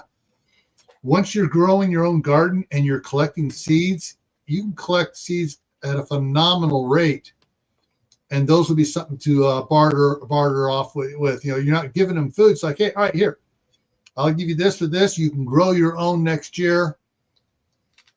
That's one way. Skills. You know how to work leather. You know how to work, a metalsmith, a blacksmith. I did joinery for 2 years, so woodwork. Yeah, woodworking. Plumbing. Plumbing. Yeah, plumbing. Yeah. The gold There's coin's a- there's a- actually There's the silver coin is 12 quid actually. I don't know what I was looking at there. So yeah, I'll just correct myself there. 12 quid. It's not as worth as much as I thought it was. Even worse. So there are a lot of skills. I mean, with today's youth. Well, I know how to bake bread. Really? I know you're not going to know how to bake bread. Knowing how to can food. Some people don't know how to can food. You say, you want your food canned? Bring your jars and your food. I will can it for you for a percentage of the food. That's a skill there. Can you imagine how valuable the jars would be? The jars themselves. I mean, that's not something you can easily you're not going to barter away your jars. You tell them, you bring jars you find, and I will can the stuff for you. Yeah, the jar is worth far more than the contents at this point. Start a glass blowing skill. Yeah. There you go. Yeah. Well, the jars will be valuable during the summer. Come wintertime, the food will be more valuable than the jars when they can't grow food. First winter, they're going to learn, all right, jars are valuable for putting food in, so I have food during the wintertime. So that will be a slow learning curve. People realizing, all right, I'm going to need the jars for canning to have food during the wintertime because, hey, no more refrigerators, no more freezers. Other skills. Veterinary skills, how to take care of animals, chickens, goats, pigs, cows, horses, how to keep them alive. Will become very important. Regular doctor skills, nursing skills. Dentist, yeah. There are going to be a lot of skills that are going to become very important. But if you know a dentist and you know how to take care of his animal husbandry and know how to take care of animals, and people are trading chickens to him to get their their teeth fixed and other things done. Now you could, you say, oh, I can teach you how to take care of the chickens. I can do stuff with you and you work trading your skill for his skill. Different lenses for glasses as well would become quite valuable, especially for people who've got very poor eyesight. You can imagine you've got quite bad eyesight, you lose your glasses. How hard would it be for you to find a prescription? Yeah. So that's a prep that actually somebody on one of my prepper podcasts spoke to me about and what they do, which I started doing.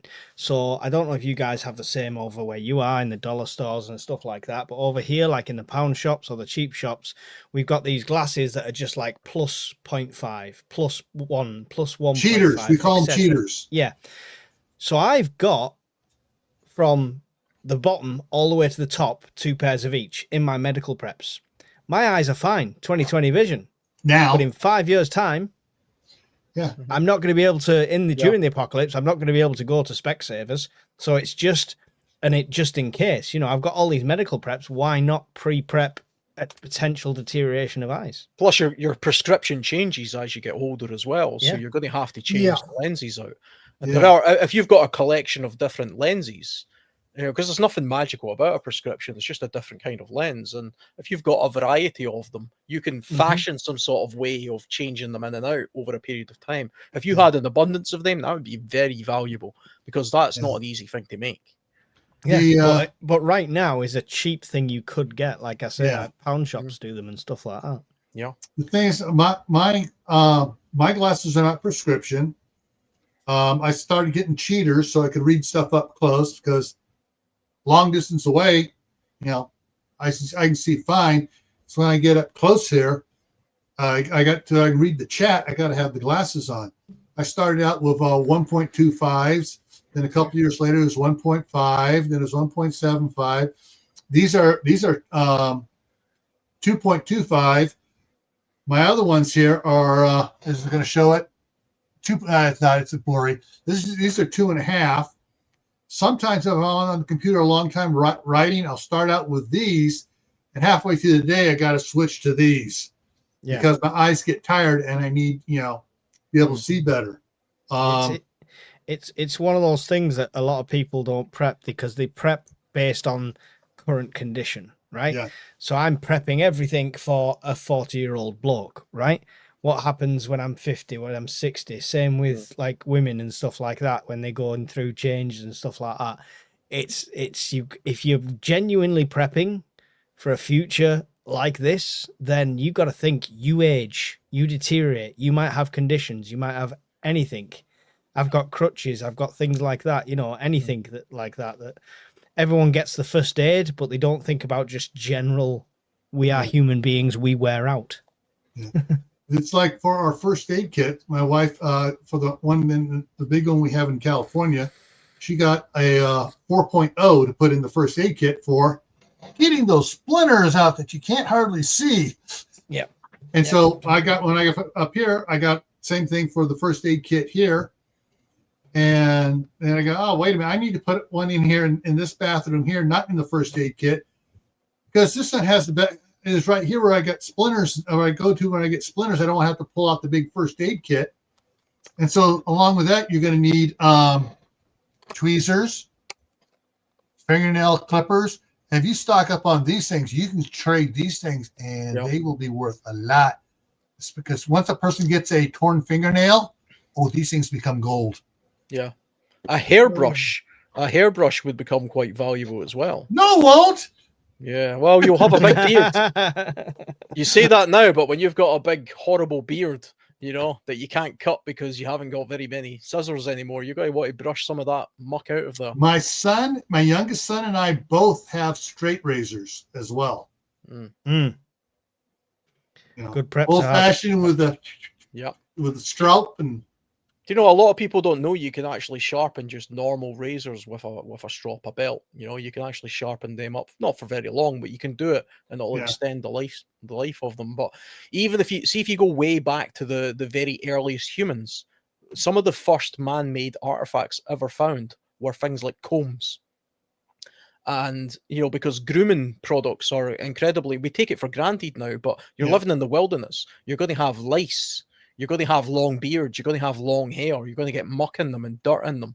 And it's hard to maintain that. Who remembers when lockdown happened and every barbershop was closed? If you've got, you know, long hair and people are trying to give themselves haircuts, it actually became a real nuisance. And everybody imagines sort of you running around like a Viking with a big beard and a big long hair and stuff. Yeah, but that requires grooming. Otherwise, you're going to get lice infestations. You're going to get mud in there. And things like a pair of scissors to cut that, or a decent knife, or a brush, or something like that, they become pretty valuable as well. And they're not easy to make. That's the thing. Anything that's hard to make in nature is something you should stockpile. You know, that's what the 5 and 10 C's of survivability are all about. It's not 5 and 10 items. It's things that are hard to recreate in nature. Things like cordage and containers and tools and, you know, lighting equipment and fire making equipment. All these things are difficult to make in nature. And something people don't you know, they'll get their knife and they'll do a knife. I got knives I can sharpen up. My favorite knife right now is one of these. So that's an excellent knife, and you can change the blade. But you can see here all the replacement blades, and these are the old ones. I can, you know, when I get enough of the old ones, I can sharpen them back up. Yep. But yeah, stuff like that, hand tools, other things like that.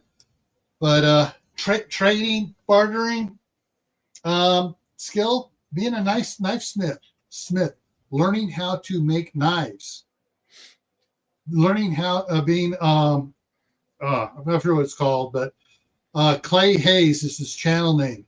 He makes bows and arrows. He goes hunting with them. Yep. Fishing equipment, netting, line, you know, lures, flies, all of those kind of fishing equipment would be quite valuable. You're not just going to find that stuff lying around. So you need somebody with a bit of skill to make it.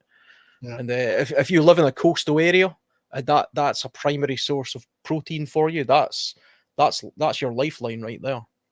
Yeah. Not just the coastal area, lakes. Where you guys were at. Shadow, is there any more points on your list? Because I'm very aware that you have passed midnight where you are. Well, I had at least 3 more, but I skipped those.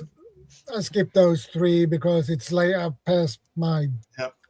4 hour, and I don't want to sit up all night for that.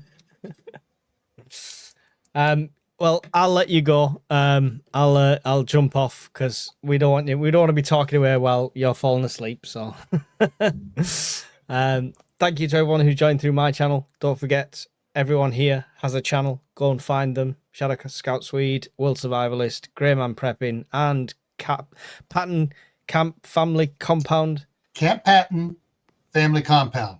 That's the one. And that's a hybrid between Camp Patton. My wife's maiden name is Campbell. Yeah, I'm Patton. So Right. Camp Patton. there you go. So go and check all them channels out if you're watching on mine. you, And Vanessa. yeah, so I'll see you later, guys. I'm Yes. gonna shoot off.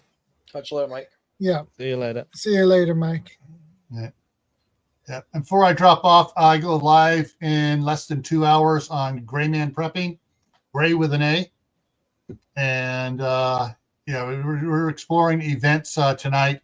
The specific one is we're going to be having fun tonight, poking fun at this theory going out about, Pangea, the one continent is going to reform. So we're going to be poking fun at that. It's going to be hilarious. All right. I'll see you guys later. See you later. See you guys. See you later, Gail. Well, thanks for stopping by, Alan. I appreciate it. It's always nice to have you on panel. Thanks for having me. It was good fun being here, so really appreciate it. Good topic as well. Yeah, it is. I'll drop out as well. Yeah. So I'll see you all later. And thanks again, Sheldon. See you later. See you next week. Yep.